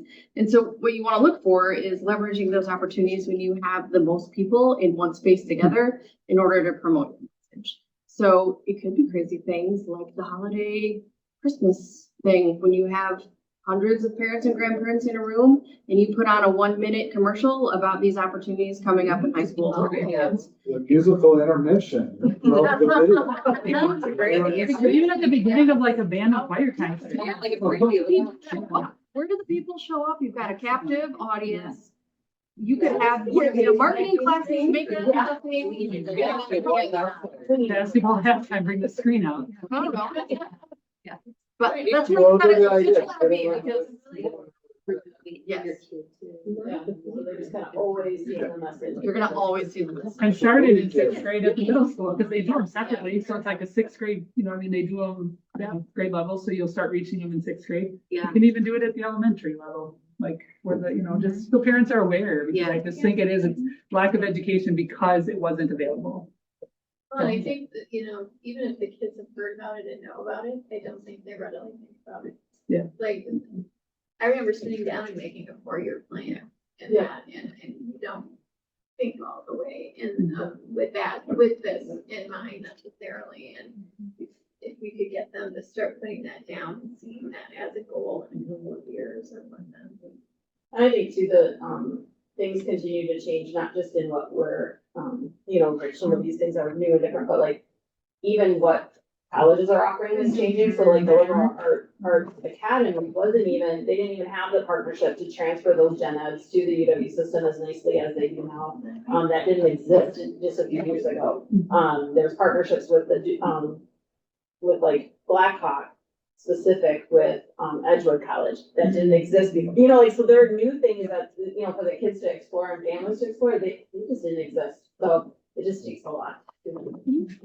Even for me to learn about them all. And they're all becoming very aggressive because of the declining enrollment. Absolutely, they are. And Absolutely. so they. That's why we have From so a much. price standpoint, from a, Yep. student admittance and so forth, even the higher ed agreements that are taking place between Gateway and Whitewater and Parkside and because they used to be very protective of those first 2 years of college and now they're like, oh wait, if we can get them in year 3, we'll take them. And so I'm seeing a lot of those agreements get put into place that they would have put up They would have, roadblocks. in the they past. never would have allowed. Mm. Failures. Good. So, all right. Thank you. Thank you. John, I can jump in. I think, course proposal is next and then. I've been saying, we're gonna make it our own thing. And we did. And then Amy's gonna bring it home. Okay, so we have 2 new course proposals, for the high school. For next school year, we are fast tracking both of these course proposals so that, they can show up in the course guide in January. It's the job of this council to, decide for approval of these courses and then send them on to the school board for official second approval. I don't know. Anyway, so the first one is, in, our computers area, or business computers, IT, that particular area of the high school. What Mr. Isola would like to do is he would like to take the Computer Science Essentials class and convert it into a Computer Science Robotics course.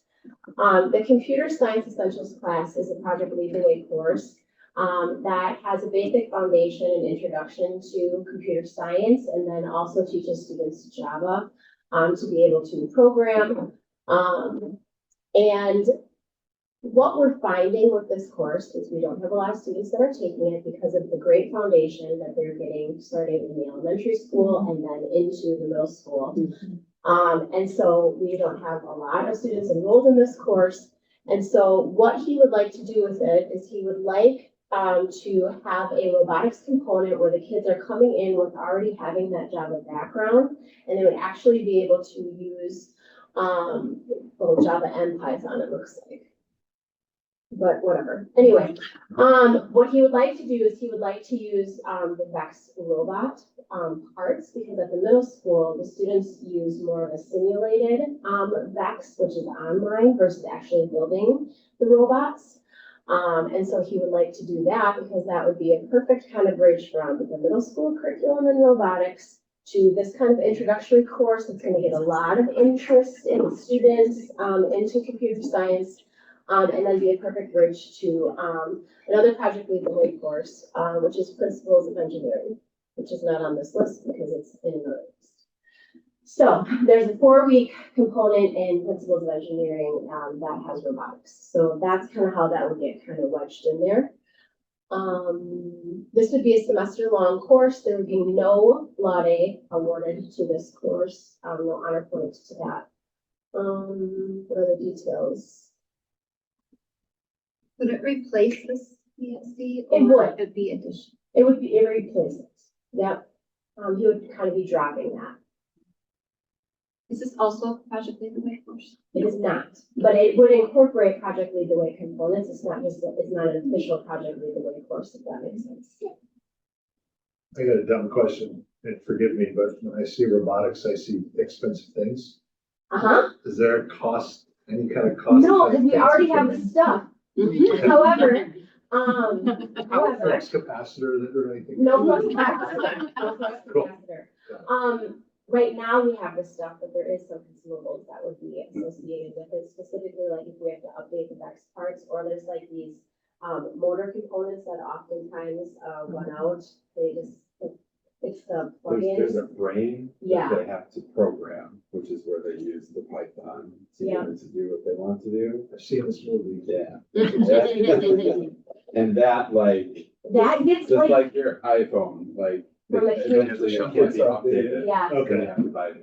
yeah. great analogy, thank you. Yes. So that will be the cost that is associated with it. The other thing that could potentially happen is, I'm super excited about this. Wait for it. This could be, the start of another, activity that students can get involved in, another, organization that students can get involved in, called Rocket League, where they would build robots and they would do battle bots. Yes. I think we could get a lot of interest there and, hit that niche of students that would be very much interested in that. There could be some costs there, and I don't, maybe we need hockey boards so that we can like battle the robots. I don't know, 3D but printed. we'll get to that Yeah, point that's- eventually. We can talk to Carl and business or. Yeah. Yeah. Put something Like, together. not wood, it needs to be, yeah, stronger. It sounds like this is kind of a natural evolution, as technology has advanced. How do you garner student interest, or, I don't know, are there focus groups that are done with kids to like figure out if this is something that will really This land is with why them? he decided on robotics, because of the interest that we have in robotics at the middle school and trying to kind of develop that kind of interest that we have there and bring it up, because we're actually losing kids in computer science because this doesn't sound as exciting Yeah. as that does. Yeah, Yeah, and then once we hook them. Battle but bots that have- that computer science pathway, when we initially started and we had very large numbers, a lot of interest in it, which led to a lot of phenomenal opportunities for kids. I'm thinking of several of our female students, I think got presidential scholars, where the computer science was their study background. I remember when MSOE opened up their cybersecurity cohorts, I think we had 9 of the 18 first students came from, it was, but it has waned somewhat over the years. Our kids start taking computer science in kindergarten. I think part of it is it's integrated within that Project Lead the Way, and we are agnostic on which pathways the kids take, and part of the education process is learning as much what you don't want to do as what you do want to do. We've seen other departments really take off and grow where perhaps the kids didn't have that exposure at a younger age. And like culinary arts has, exploded over the past few years. And again, I'm agnostic on it in that aspect, but I think, it makes a lot of sense to try to do something to maintain that interest or that exposure in a field which has a huge job I or agree. shortages for people going into the field, and incredible, opportunities from a career standpoint. I made, both of my kids, take AP Computer Science principles just to see if they would be interested in it, because it is such a huge field. Neither one of them have been, but we tried.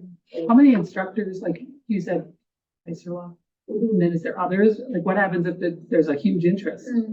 How do you decide that then? And we have to train other students. Okay, so there's just one instructor now that would be certified to teach This one, course. yes, but this one won't need project lead the way training to be able Yeah. to teach it, which actually gives us more flexibility than a project lead the way Okay. class would. So that's actually a good thing. Yeah. Mhm.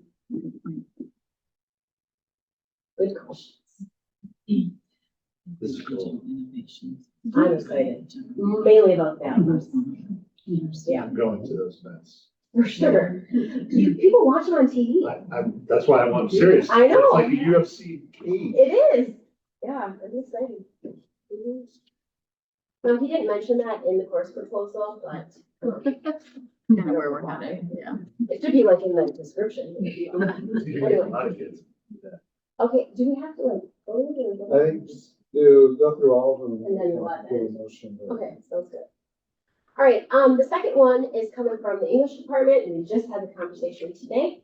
And we also had the conversation, I kind of alluded to this maybe last year. Yeah, I think so.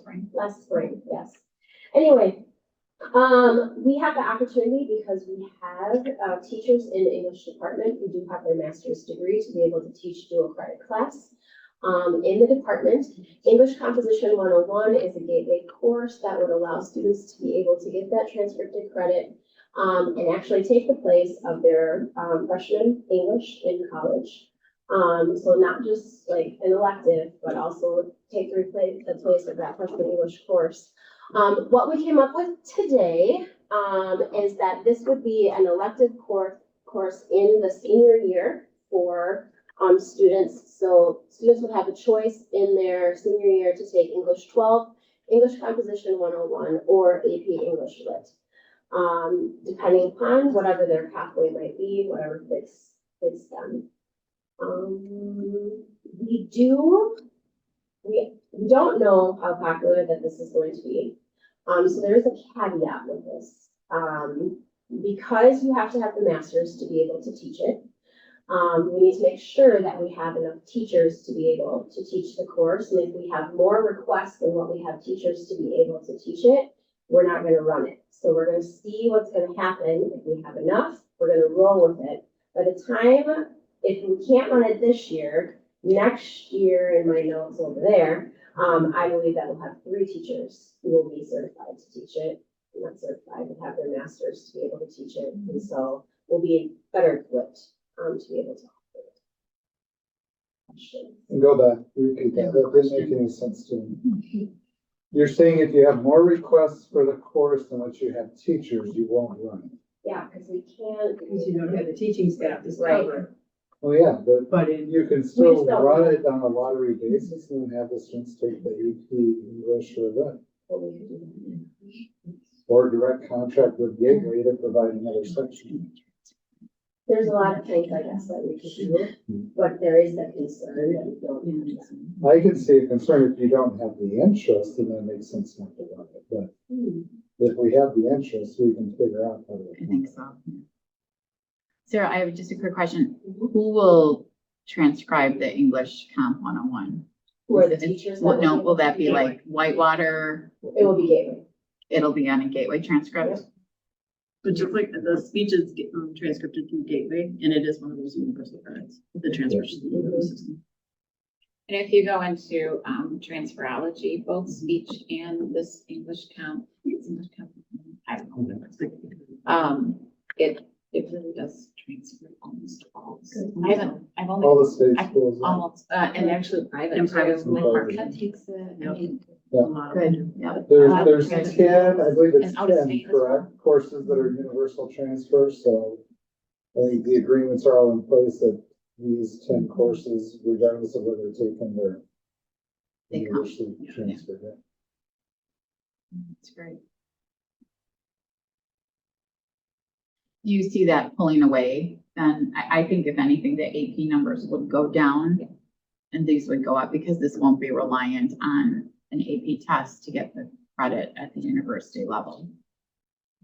Makes a lot of sense. We had that conversation. You need a C or above. to get there. Pardon me? You need a C or above then. Yes, in order to- correct. Yeah. Now, they're requiring, what did we say, 15 pages? 15, which is. Mhm.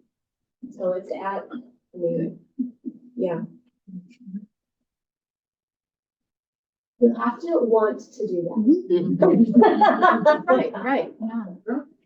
Well, and do we find out if they're going to allow it in a? I did not hear Okay, back yet. because then they'll have to buddy up to something else too for that point here.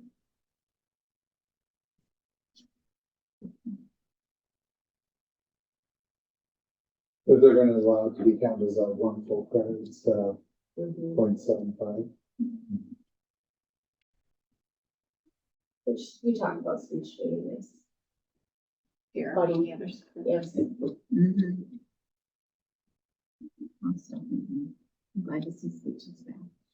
That makes sense. I just think that we can figure out how to accommodate and or do a lottery if need be, but I don't know, with, Yeah, we can cross that. we bridge can when we figure get it there. out, yeah. Mhm. I wouldn't want to run a course because we had too much interest, but never.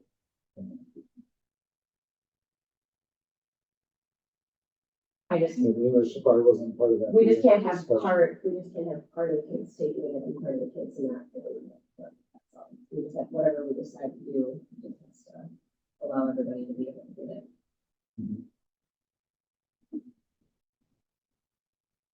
Yeah, that makes sense.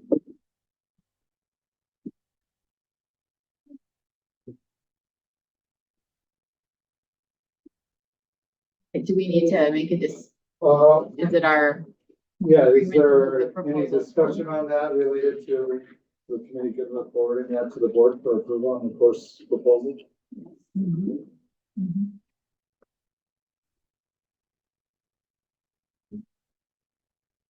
I go, where will I go? Monday? Hopefully, If we can get this in by, we can get it in by that. Hey, Jody, no, Jody put it on the agenda. is it already? Uh-huh. Because if we need. My hesitation was Jody's in Napa. Yeah. She put it on the agenda before she left. She's in Napa, she sent us Yeah. emails today. Yeah, I don't know what she's sending us today. But Put those on. That's how we do business. Good. All right, we have two topics that we're just gonna do, some speedy updates on. Thank you all for working with the elementary last year as we moved ahead with two important initiatives. We call these two of our big rocks this year. The first is, our elementary, math adoption. This is like, you know, where you leave off on an important series, say Yellowstone or another one. This is like the recap of where we were last season and where we're going. So the recap from last season was, we've had this great, committee comprised of, teachers from all grade levels across the 3 sites, building administration, our interventionists. And so we really dove in, looked at a number of tools, piloted one last year, and it was right about this point last year, we were like, this is not the fit for our Alcorn students. We did not like what we were seeing. That's our thunderbolt here. We then ended some site visits to see that program in action. And even then we were like, nope. We then pivoted, went and did other site visits and slowly trickled in a second tool and found like, this is gonna be the fit. This is what we want. We met, and talked about that with our committee here, brought that to the school board, and by April, we were ready to move ahead with that adoption. Knowing the fiscal situation coming ahead, and knowing we had the approval, we did purchase materials that went right directly into the hands of those teachers who were on the committee so that they could implement a little and start, you know, making that purchase legal in last year's budget. So we got some of those materials rolled out. They began planning already. We then were able to save costs on this year's finished purchase in that area for those things. Huge commitment to professional development. We take numerous flex hours. We have additional days built into the calendar, as many of our educators here know that we are not with students, and we use that time as flex time. And so we gave a nice chunk of time, because when you see the amount of materials this teachers all had to unpack, organize, figure out a plan for, and we were prepared for that with storage, et cetera. That was a big undertaking in August as well. So I've got some pictures, I'll share that. And then in September, we have rolled this out already in our 4K centers all the way through grade 5. We have time allocated at all in-service days for some team collaboration. We continue to offer release time, where we will use substitute teachers to bring together, you know, our 3 first grade teachers, 1 from each building, 4th grade teachers, 1 from each building, to continue to stay ahead of their team in writing that curriculum and pulling those resources together, so that we have a program that is implemented with fidelity across 3 full campuses. And then we do have an additional site visit planned for our upcoming December in-service. That afternoon, our 3 through 5th grade teachers will be out doing another site visit to see a district that's further along in their implementation. So this is just an idea of what the teachers received. Each of our 8 units has a binder, plus there's multiple binders. And so we have access to both hard copy, but all of our teachers are able to navigate the Bridges site. So that means you can be at home planning and you don't need to be lugging these resources back and forth. You can download and print from there. There's also great groups out there where all first grade teachers across the nation teaching Bridges have a connection point, and that's been another great resource. But this just gives you an idea of the great amount of manipulatives and things that needed unpacking and implementation. So we have those systems in place as well.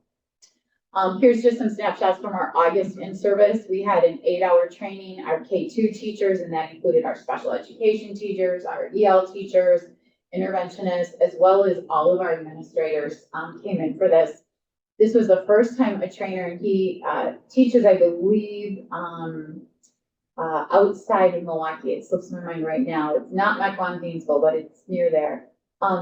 He pulled me aside and he said, "This is the first time I've been to a training where not only was the CNI director there, but all of our building principals were in attendance." He goes, "This is going to be, your launch is going to be great." So we've all been actively involved in this from all of our teaching staff, and that's great. So very hands-on as well.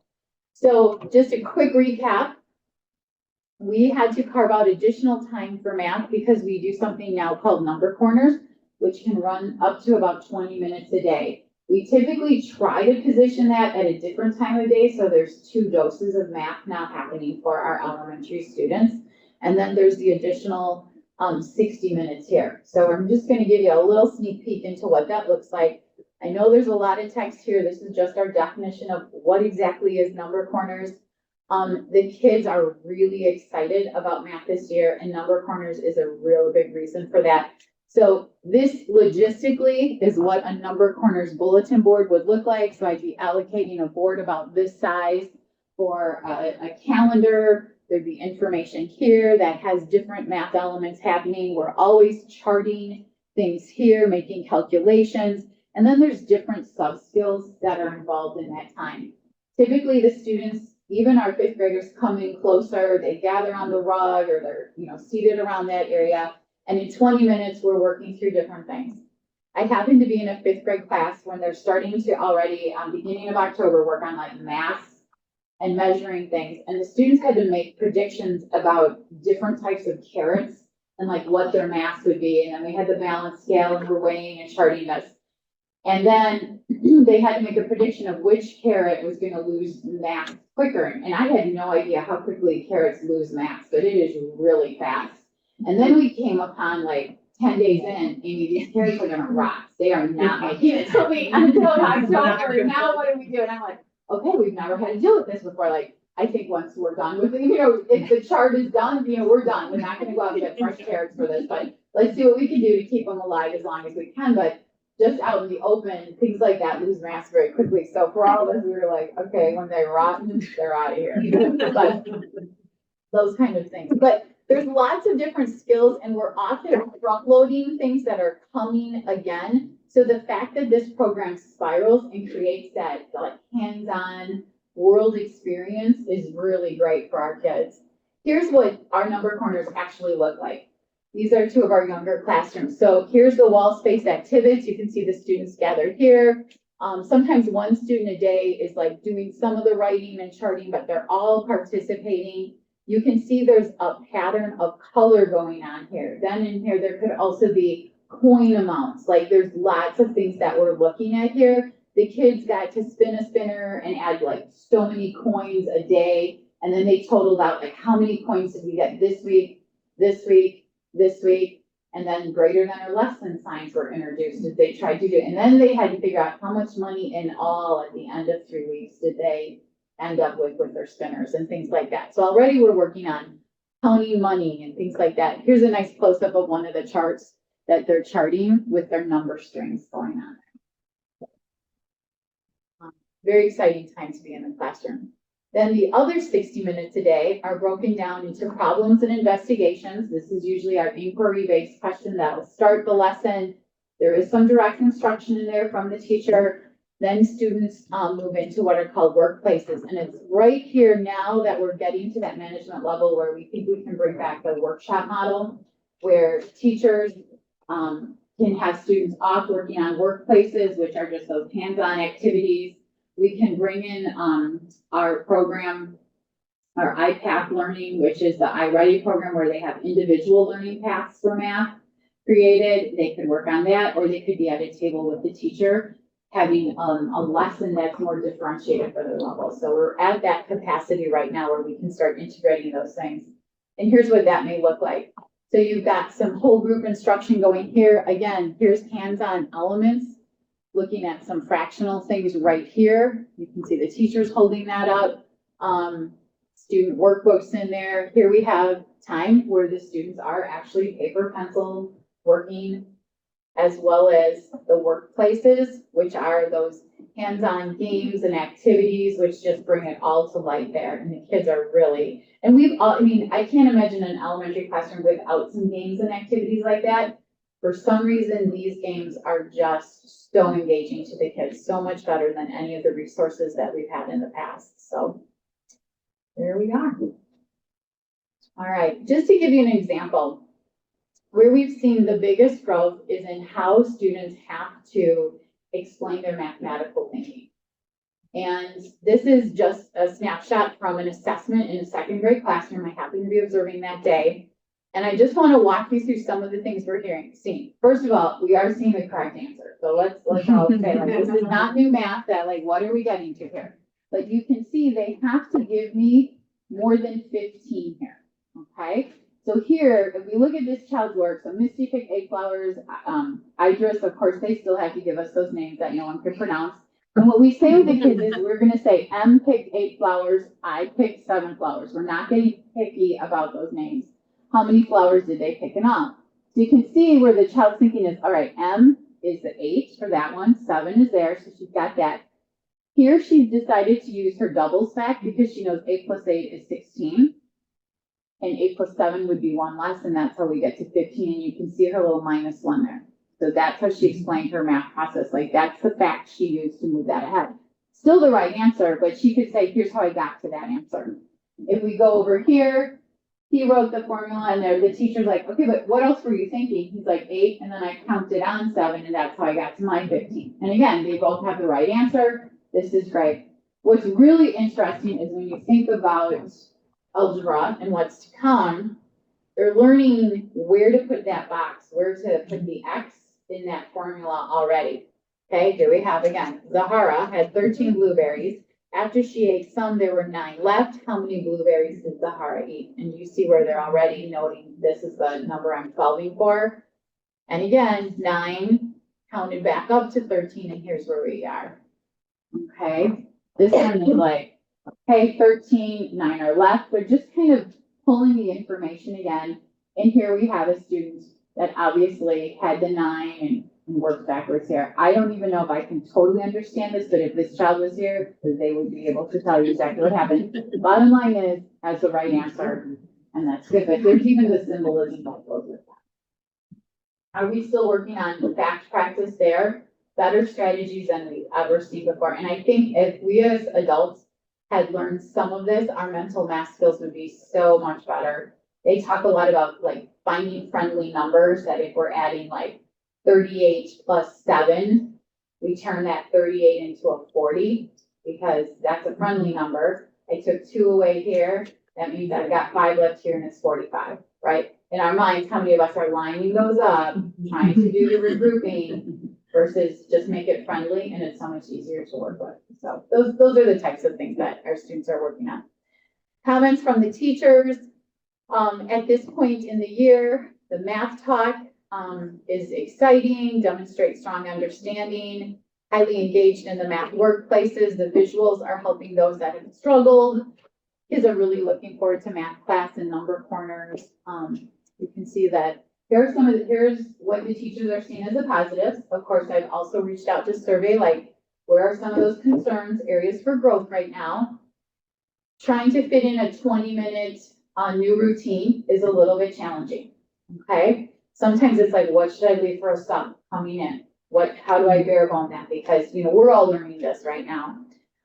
Lessons are packed with a lot of good components, allowing enough time in the 60 minutes for students to get to that workbook. That kind of concrete work is a little bit tricky. We're finding time to ease that into win time occasionally, but we do want to make sure they have time to put things on paper. Rollout at the upper elementary, as with all rollouts, it's a little bit harder there. Next year will be easier, and say have a year in, and the following year will be even sweeter because we're laying that foundational track at the youngers. Sometimes when you're a 5th grade teacher trying to teach this program, it's assumed that they've had this content and this terminology, and this is where this can be a little frustrating at times as we're trying to get those kids up to speed a little bit faster. Learning a new curriculum, there's a lot of reading. I give credit to all of our teachers. There is so much work to do in preparing those lessons. And what's interesting is because we had grade level, in a sense, we were using a 1st grade book in our kindergarten classroom and the 2nd grade book of a very traditional program with our 1st graders. For some of our high flyers, we're ready for more. Our K1-2 is gobbling up things a lot faster, where 5th grade is like, okay, we're just trying to get them caught up with some of these concepts that should have been embedded down. So we do have tools that we can utilize to differentiate. It's now a matter of kind of really leaning into that more, that we're moving along. So our expectations for implementation are that we will have fidelity with 20 minutes a day for number corners, and our goal is to get through units 1 through 7 this year. There is an 8th unit that is just kind of a recap of everything, a little more project-based learning. Our goal for the first year is really those first 7 units, and hopefully then the following years we'll be able to incorporate that 8th unit.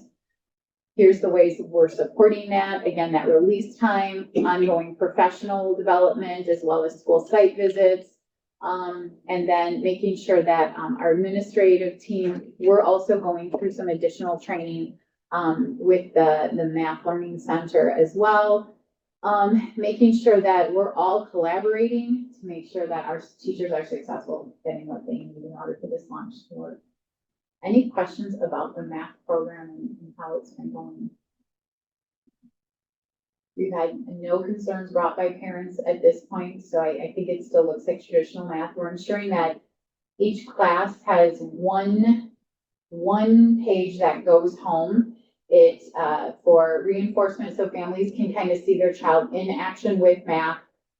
It's always a concept that has been taught, so if I taught that this week, that little reinforcement sheet comes home the next week, so the child should be very proficient on that. It's not going to be graded. It just comes back. It's starting that homework process, but without all the emphasis being on the family. So we've got that rolling out now too. Amy, you guys purchased the intervention for special ed too. Mm-hmm. So, which is great, because used to be special ed had to go to different resources to do intervention, and it has a pretest, places your child or places your students.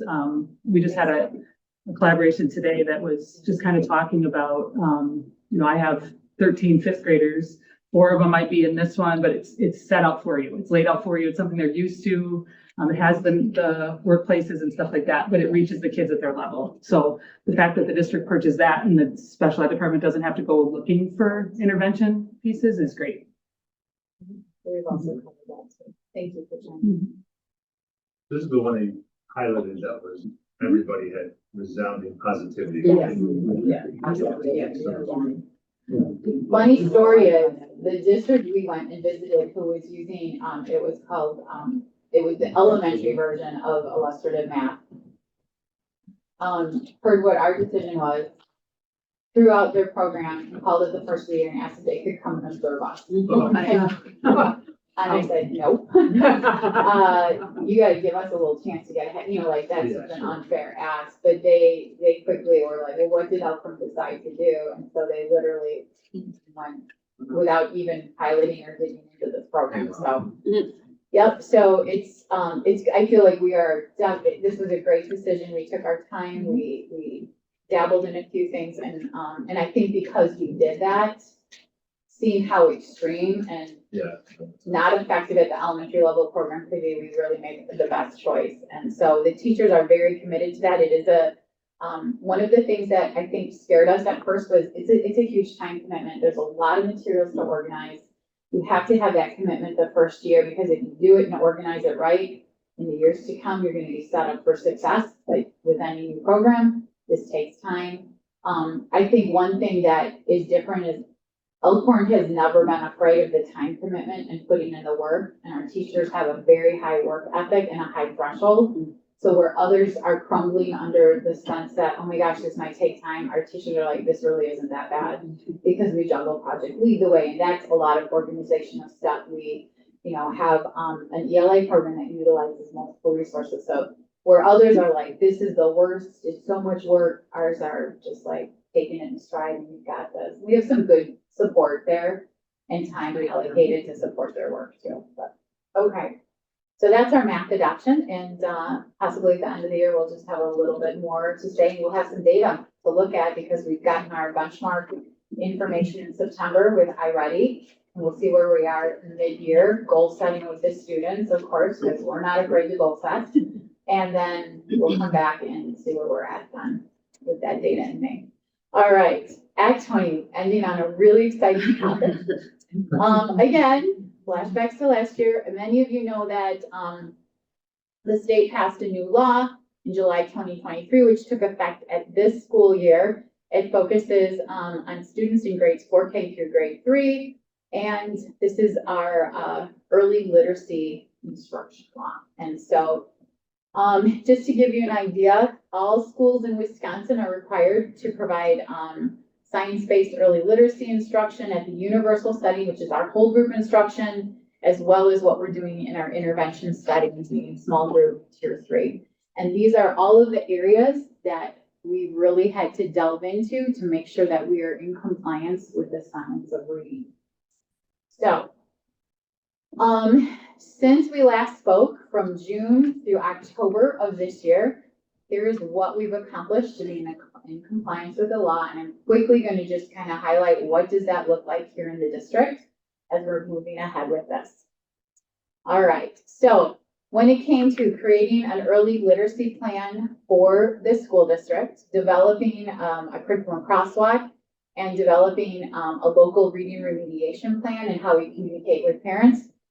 That was work that the reading specialist and I started to work on last spring, and then we just kind of got it to the finish line over the summer. Here's where all of this is located.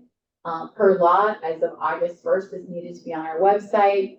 This again gives us a little snapshot of what is on that curriculum site, and as you slide down here, some of this we've already even talked about tonight. Here's our early literacy plan. All of those components that we needed to write about are noted right here for our families. And if we get into what does our instruction look like this year, small summary of that is there, letting parents know what tools we're using, what grade levels, how we are covering those skills. You can also go, if you are not sleeping one night, just to make for great reading. This is our official curriculum crosswalk. If we did not adopt one of the 4 curriculums that the state deemed acceptable for early literacy instruction, we had to complete the crosswalk to show how are the tools we're presently using in compliance. Okay, so if we had had $500,000, that could have been an option, but clearly that wasn't an option with a math adoption going on.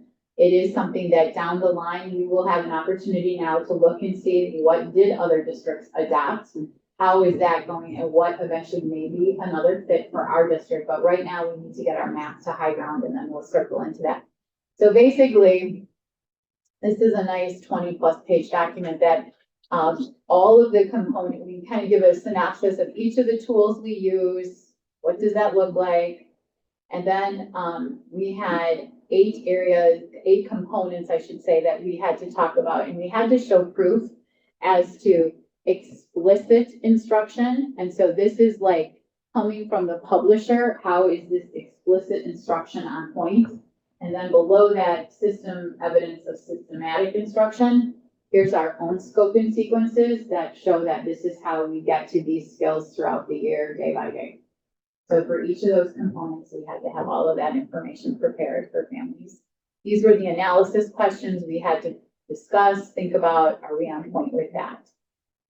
And then we go to component 2.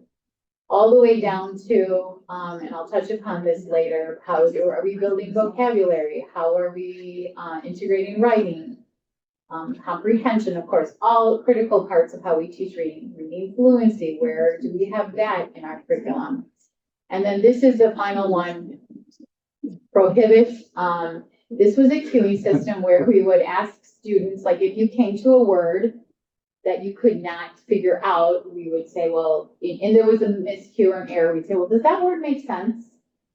We might say to students, does that word work correctly? You know, does it look right? Those would be cues that we are no longer allowed to say to students if we're working on decoding. So those cues are actually against the law.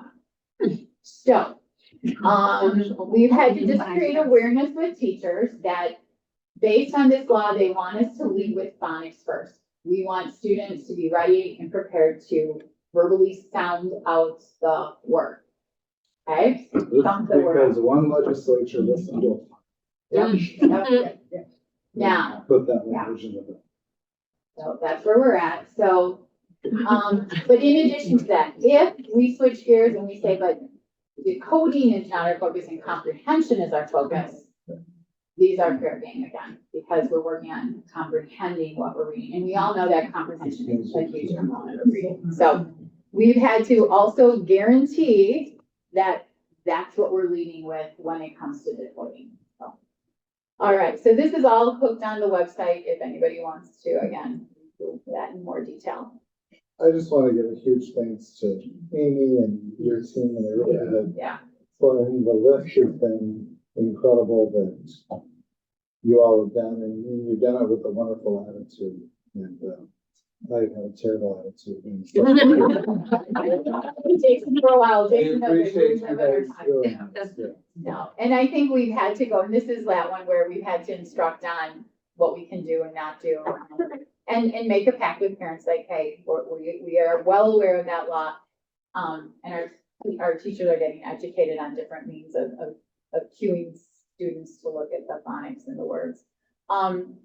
Our team that I work with, we have 2 reading specialists at each building, with Tibbetts being the exception. We have one there and a very strong instructional coach. And some of that has to do with title funding because both Jackson Elementary and Westside Elementary receive our Title I funding. So the ratio of staff has to look a little different there as a result of that. We are really blessed to have very gifted leaders in the area of reading, helping to move this initiative forward. To the point that I reached out to a woman named Barb Novak. She's what we call the literacy czar in the state. She is the one who took the position with DPI to lead this initiative. She's a wonderful person. I don't know what came over her to take this job on, because this is not a job where everyone likes you right now in the state. She's been very helpful when we've had questions. We've turned around and say, technically, we did not have to put this law into play until after January.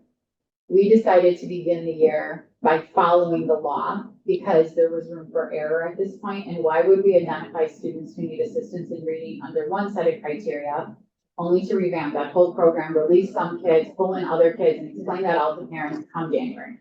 This did not make sense to us. So we're like, we're going to do this. We're going to utilize the state's assessment that they've deemed necessary. We're going to upload all of our kids because the state wasn't prepared to do that. We're going to do this because the state said they could do this and couldn't. So we had hit hurdle after hurdle and we found a way around or under. We are now at a point where we have a lot of districts calling us do we have a copy of this? How did you do this? And our specialists are really holding tight. They're like, we'll supply you a PDF if you want to see it, but you're not getting a free handout on this. You have to do the work within your district to see and tailor this for your district. But we reached out to Barb Novak and said, we would love to sit down and talk with you. As I said to Jason, the ship has sailed. If we can steer it a little bit, because we are seeing value in some of the work we're doing and some of, the identification process that we now have to use, we may survive this, but we have to start steering the ship. Meaning, 3 times a year, we have to assess students. We just finished testing every first, second, and third grader in the district, and these are 1-to-1 assessments, okay? If a student, for example, is at the 60th percentile on this assessment, the oral reading fluency, they are not going to drop below the 25th percentile. They're not going to regress that much. Why do we have to assess them 2 more times? They're missing instruction. Yeah, Our that's people provide, it doesn't make any sense. Can we look at where in the law can this be shifted enough that, yes, of course, we're re-examining our lower students, but this is a waste of time and energy. Every year, we'll do it once in the fall, but we have to find some way to navigate this together. Because there is a breaking point. I can't say there is a reading specialist who is not in tears at one point in the last 6 weeks. This has been very intense work. We know we cannot bring kindergarten into the mix at the same time. We can get through assessments with 3 grade levels, but 4th would have been insane. You know, so it's the staggering of all of this is how we're figuring this out. And this is with us having Yep. 2 reading specialists per building, or the instructional coach and reading specialist. That's not a typical, we've invested in that structure. That's, Yeah, our district's handling it. It's- Don't it's- have that. They haven't, that's the thing, they've chosen to wait. Right. So now they're in frantic panic, not knowing how they're gonna move ahead. Gotta be. And in this assessment, it's the Ames web, correct? It has a very large standard error because you're sitting down to do that one passage that they're reading out loud, and it's We'll give you an example of what that a looks like. lot depends. What I found in working with that previously is that a lot depended on the student's background knowledge of the subject of the reading passage that they have, or other factors like that can greatly skew those results, so.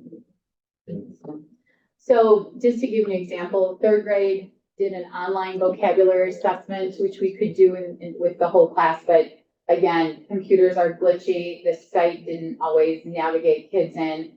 We did fairly well with that, but again, that took like 4 adults in the room to get those students through that assessment.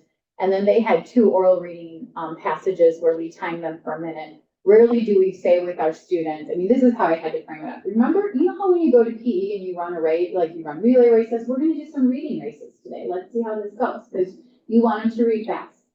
They don't need to self-correct, okay? Have you ever worked with kids and not, you've heard them to self-correct? Let's see how many words you can read accurately in a minute. And if you go back to self-correct, we're losing time there. So you might as well just keep on going here. You know, and we're like moving our finger as we go here. They're like, it's okay. And I'm not gonna ask you any questions when you're done. This is like a different way to read today because it is. This is not how we instruct our kids, but this assessment's all out there. Students, if they scored at the 25th percentile or higher, are deemed to be okay at this point. Those that were not, we then had to give all these diagnostic assessments to in order to gather more information on those students. And we thought, great, we look at this data and this data to determine if they qualify, and that was not it. If they're below the 25th percentile, they qualified. This was just more information to help us write their individual plans, and those individual plans are about 5 pages long per child. And is the law written, the law is probably written as the 25th percentile, correct, rather than a scale score? Which means as all the kids in the state are doing the oral reading fluency test and getting better at it, It'll bump up, yeah. it's going to, you're gonna have more and more proficient leadership because of that 25th percentile. I think the hardest thing is when we got to 1st grade, we had 4 subtests to do. including auditory vocabulary, which is 25 pages of pictures. We say a word, they point to the picture, okay?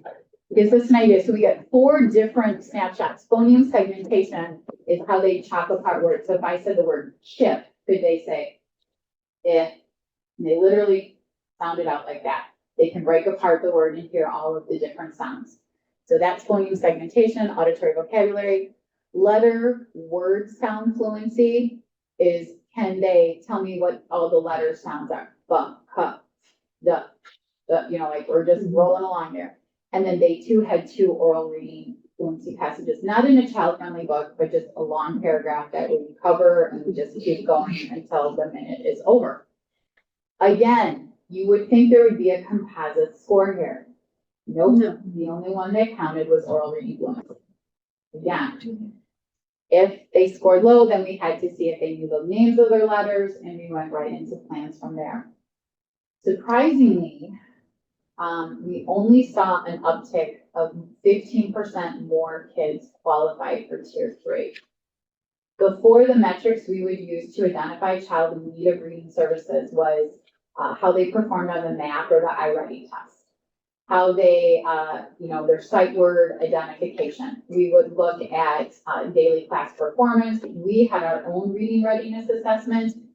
Many of these things on that assessment and more that delved into phonics and isolation. Their running record, how well they read a text, which included fluency, comprehension. You see nothing on comprehension on these pages at all, even in 3rd grade.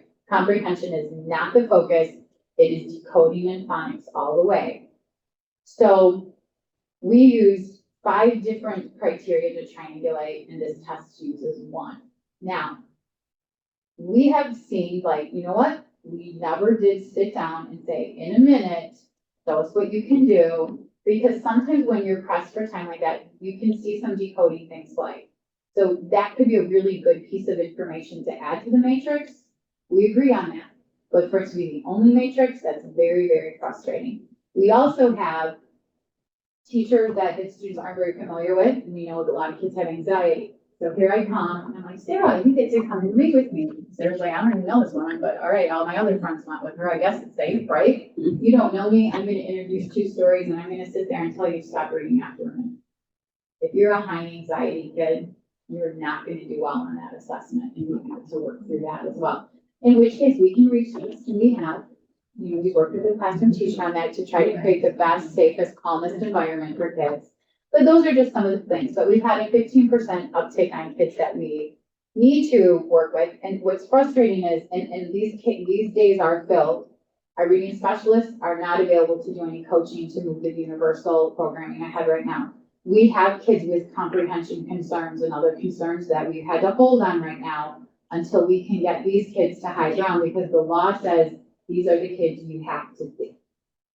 So we're hoping that after a year of working through this, some of those kids, we're going to get them to the point where they can pass these passages, and we can then fall back into our system of servicing who we feel does need some of the service.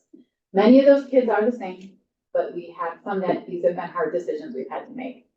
Going back to our assessment calendar, one of the things the state has to deal with right now is the window opens for that 3rd grade forward assessment. And we have to give the 3rd round of this testing, and it is simultaneously the same window.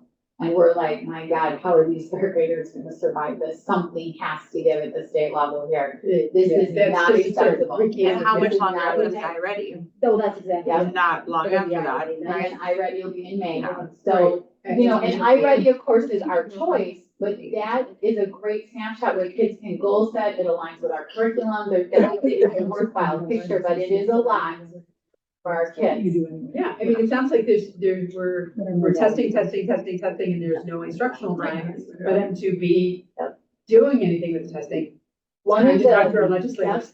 well, and one of the things, yeah, and Kelly, one of the things we look at is, I have colleagues in another district that iReady would, steer the ship. This is where we have to start steering. It's sailed, but we can steer.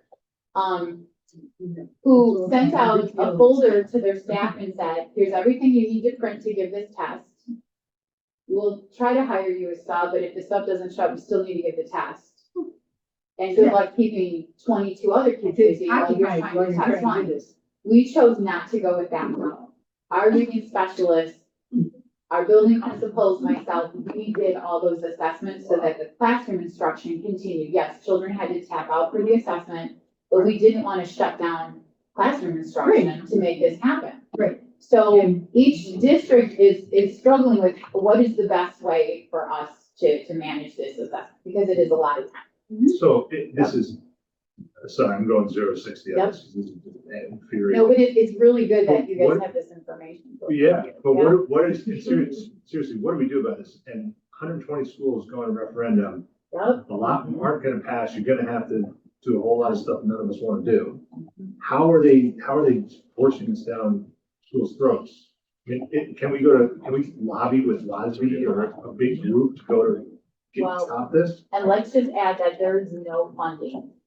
for Yeah. any of this. And we're probably $50,000. I'm all for steering the ship, I wanna sink the ship. And I'm not kidding, this is, I talked to a lot of other school boards, like, we gotta do something about this, this is absurd. I don't know how other larger Sorry. districts are gonna manage this, because we, for right now, can handle the 15% uptick. We're trying to see, like, here's data we can use, here's a different perspective, this would be a data point that we are glad to have in the matrix of all of our data points, we see value in that. But, let me just show you, these were all of the elements that had to be on the personalized plan for each family. So every child who qualified for a plan had 2 conferences this fall, one with the classroom teacher, one with the reading specialist, to go over this plan and sign off on this plan. Okay, so these are all the elements we had to talk about. What is our universal instruction? What areas? What's the name of the intervention? What is the goal for the child? What progress monitoring tool? So they're tested weekly to see if they have growth, which is very common in our system of improvement. But at 10 weeks, the parents will get a copy of that graph. They're gonna get a copy of these notes to say, is the child improving or not? So we've got this regimented and into the year, but there's a lot here. This is, And if what? yep, That's for each kid, so For this each was child. an increase of 15% over what was in our. and we never wrote Sorry, individualized plans for any child in tier 3. We had programming in place and we explained that to the parent. Parents signed a compact that explained that their child was receiving this. It was not a 5-page plan per child. It's like a mini IEP is what we have to now provide each child. And what's the exit strategy? Okay, so for first Read grade. really fast Yep, in 1 minute. Yep. Yep, everything's red. And it doesn't have to be right, you can skip that. It's like the multiplication where you used to go to the ones you knew. You can do that. Yeah, I don't understand what you're saying. Is that really, that's how they get out, is they increase? their So they, reading yep, fluency they have to be score? above the 25th percentile on the graph we've created that we track it each week. And they have to exit on the Ames Web screener as well, and then we can exit them unless unless you're in 3rd grade. And 3rd grade is the life center. 3rd grade is, you have to be, because you have to be proficient on Ames Web and your graph. But then, after we have not addressed comprehension at all in this plan, because you don't have to, you have to be proficient on the forward assessment. And Jason mentioned earlier how high those test scores are. 55% is the new test, 55 percentile, so 55% of the kids theoretically will not be proficient on the. It's a huge jump for our lowest readers. To be minimal would be a good goal, but to be proficient. Now, keep in mind, we have to retain them if they do not meet that metric, or we'll be coming back to policy. EPI is providing every school district with policy language that goes into play. So there's a workaround. Their family has to send them to summer school. Luckily, we have a summer school in place with a remedial reading class they can take.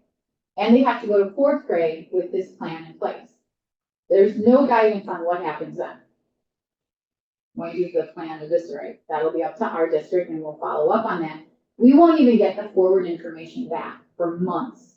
So any 3rd grader on this plan We don't get it. will go to 4th grade on a plan. We have to explain that to parents because we won't have that second data point. Will summer school already be done? When do Yeah. We're gonna have, The likelihood of- and our tier 3 students are always invited to summer school. We're just gonna have to be a little more forceful.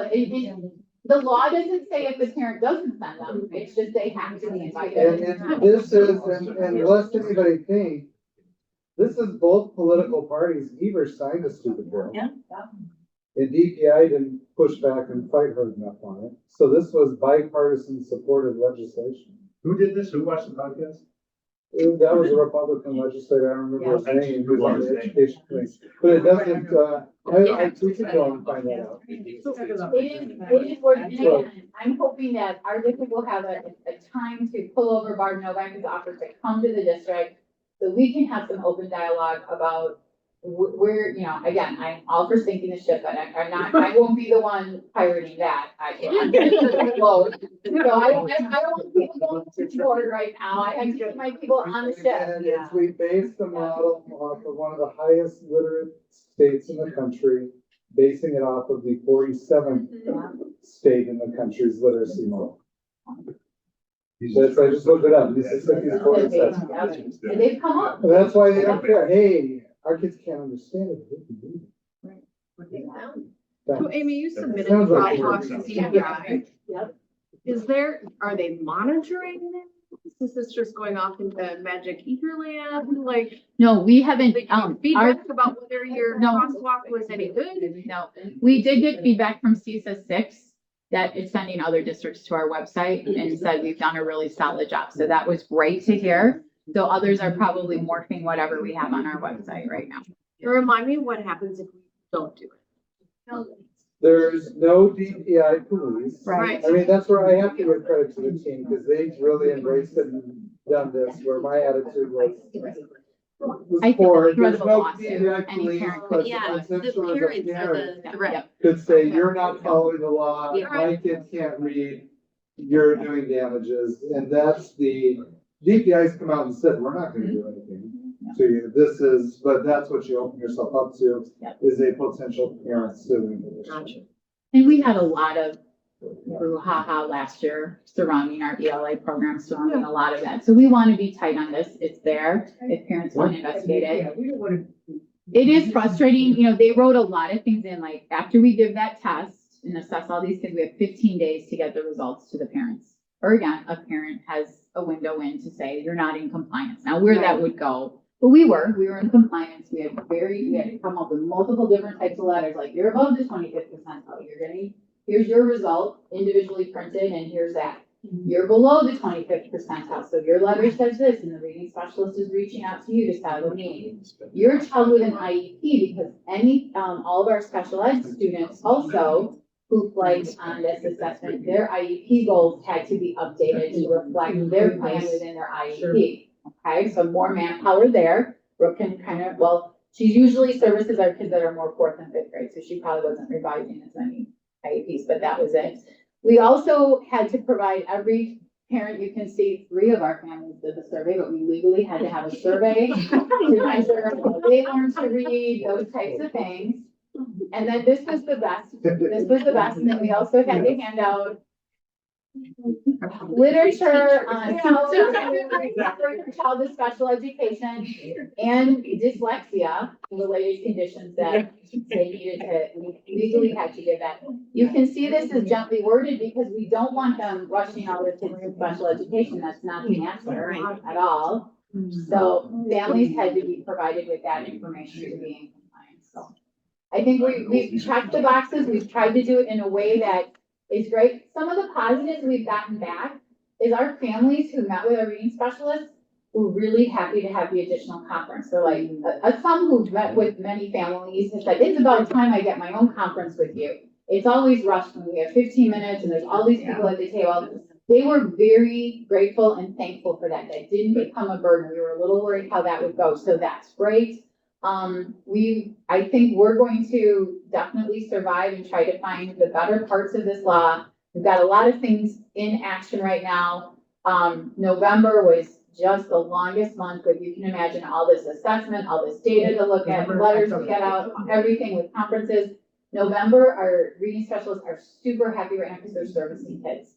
we're back doing what they're gonna do really, really well. We're gonna carry that through December. December, we will evaluate our kindergarten students to get them on a timetable also that makes sense, but come mid-January, we've got to do this all over again, first grade, second grade, third grade.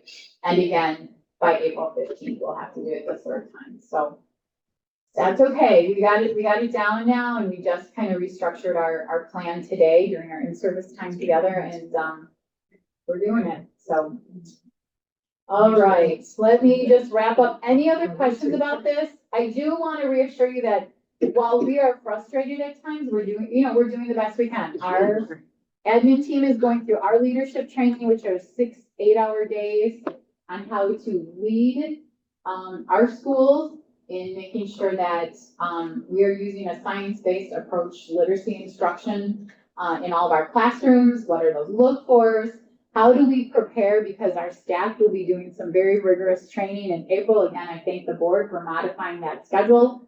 I think we came up with a good plan for our teachers to be engaged in that learning in April and in June. If we're gonna do it, we better make it meaningful for our district, and all of our K-5 staff will be involved in Yeah, that. So I think thank as a reminder, elementary will be done on the 30th of May, Yeah. and the teachers will be in training. Yeah, sorry, for June. You guys are welcome to join. But then middle school and high school won't be finished until the 5th. Correct. What's interesting is either parents haven't connected those dots, they have found childcare, because we've kind of been waiting for a little backlash on that, and it really hasn't come. So I'm not quite sure.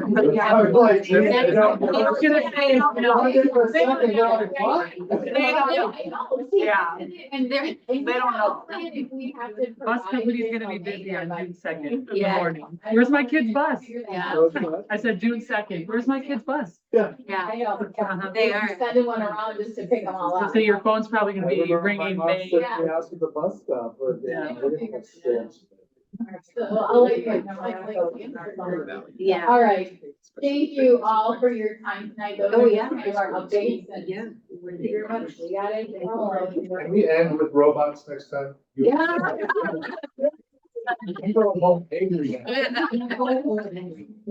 We need a robot who can administer all this. They don't need to fight each other.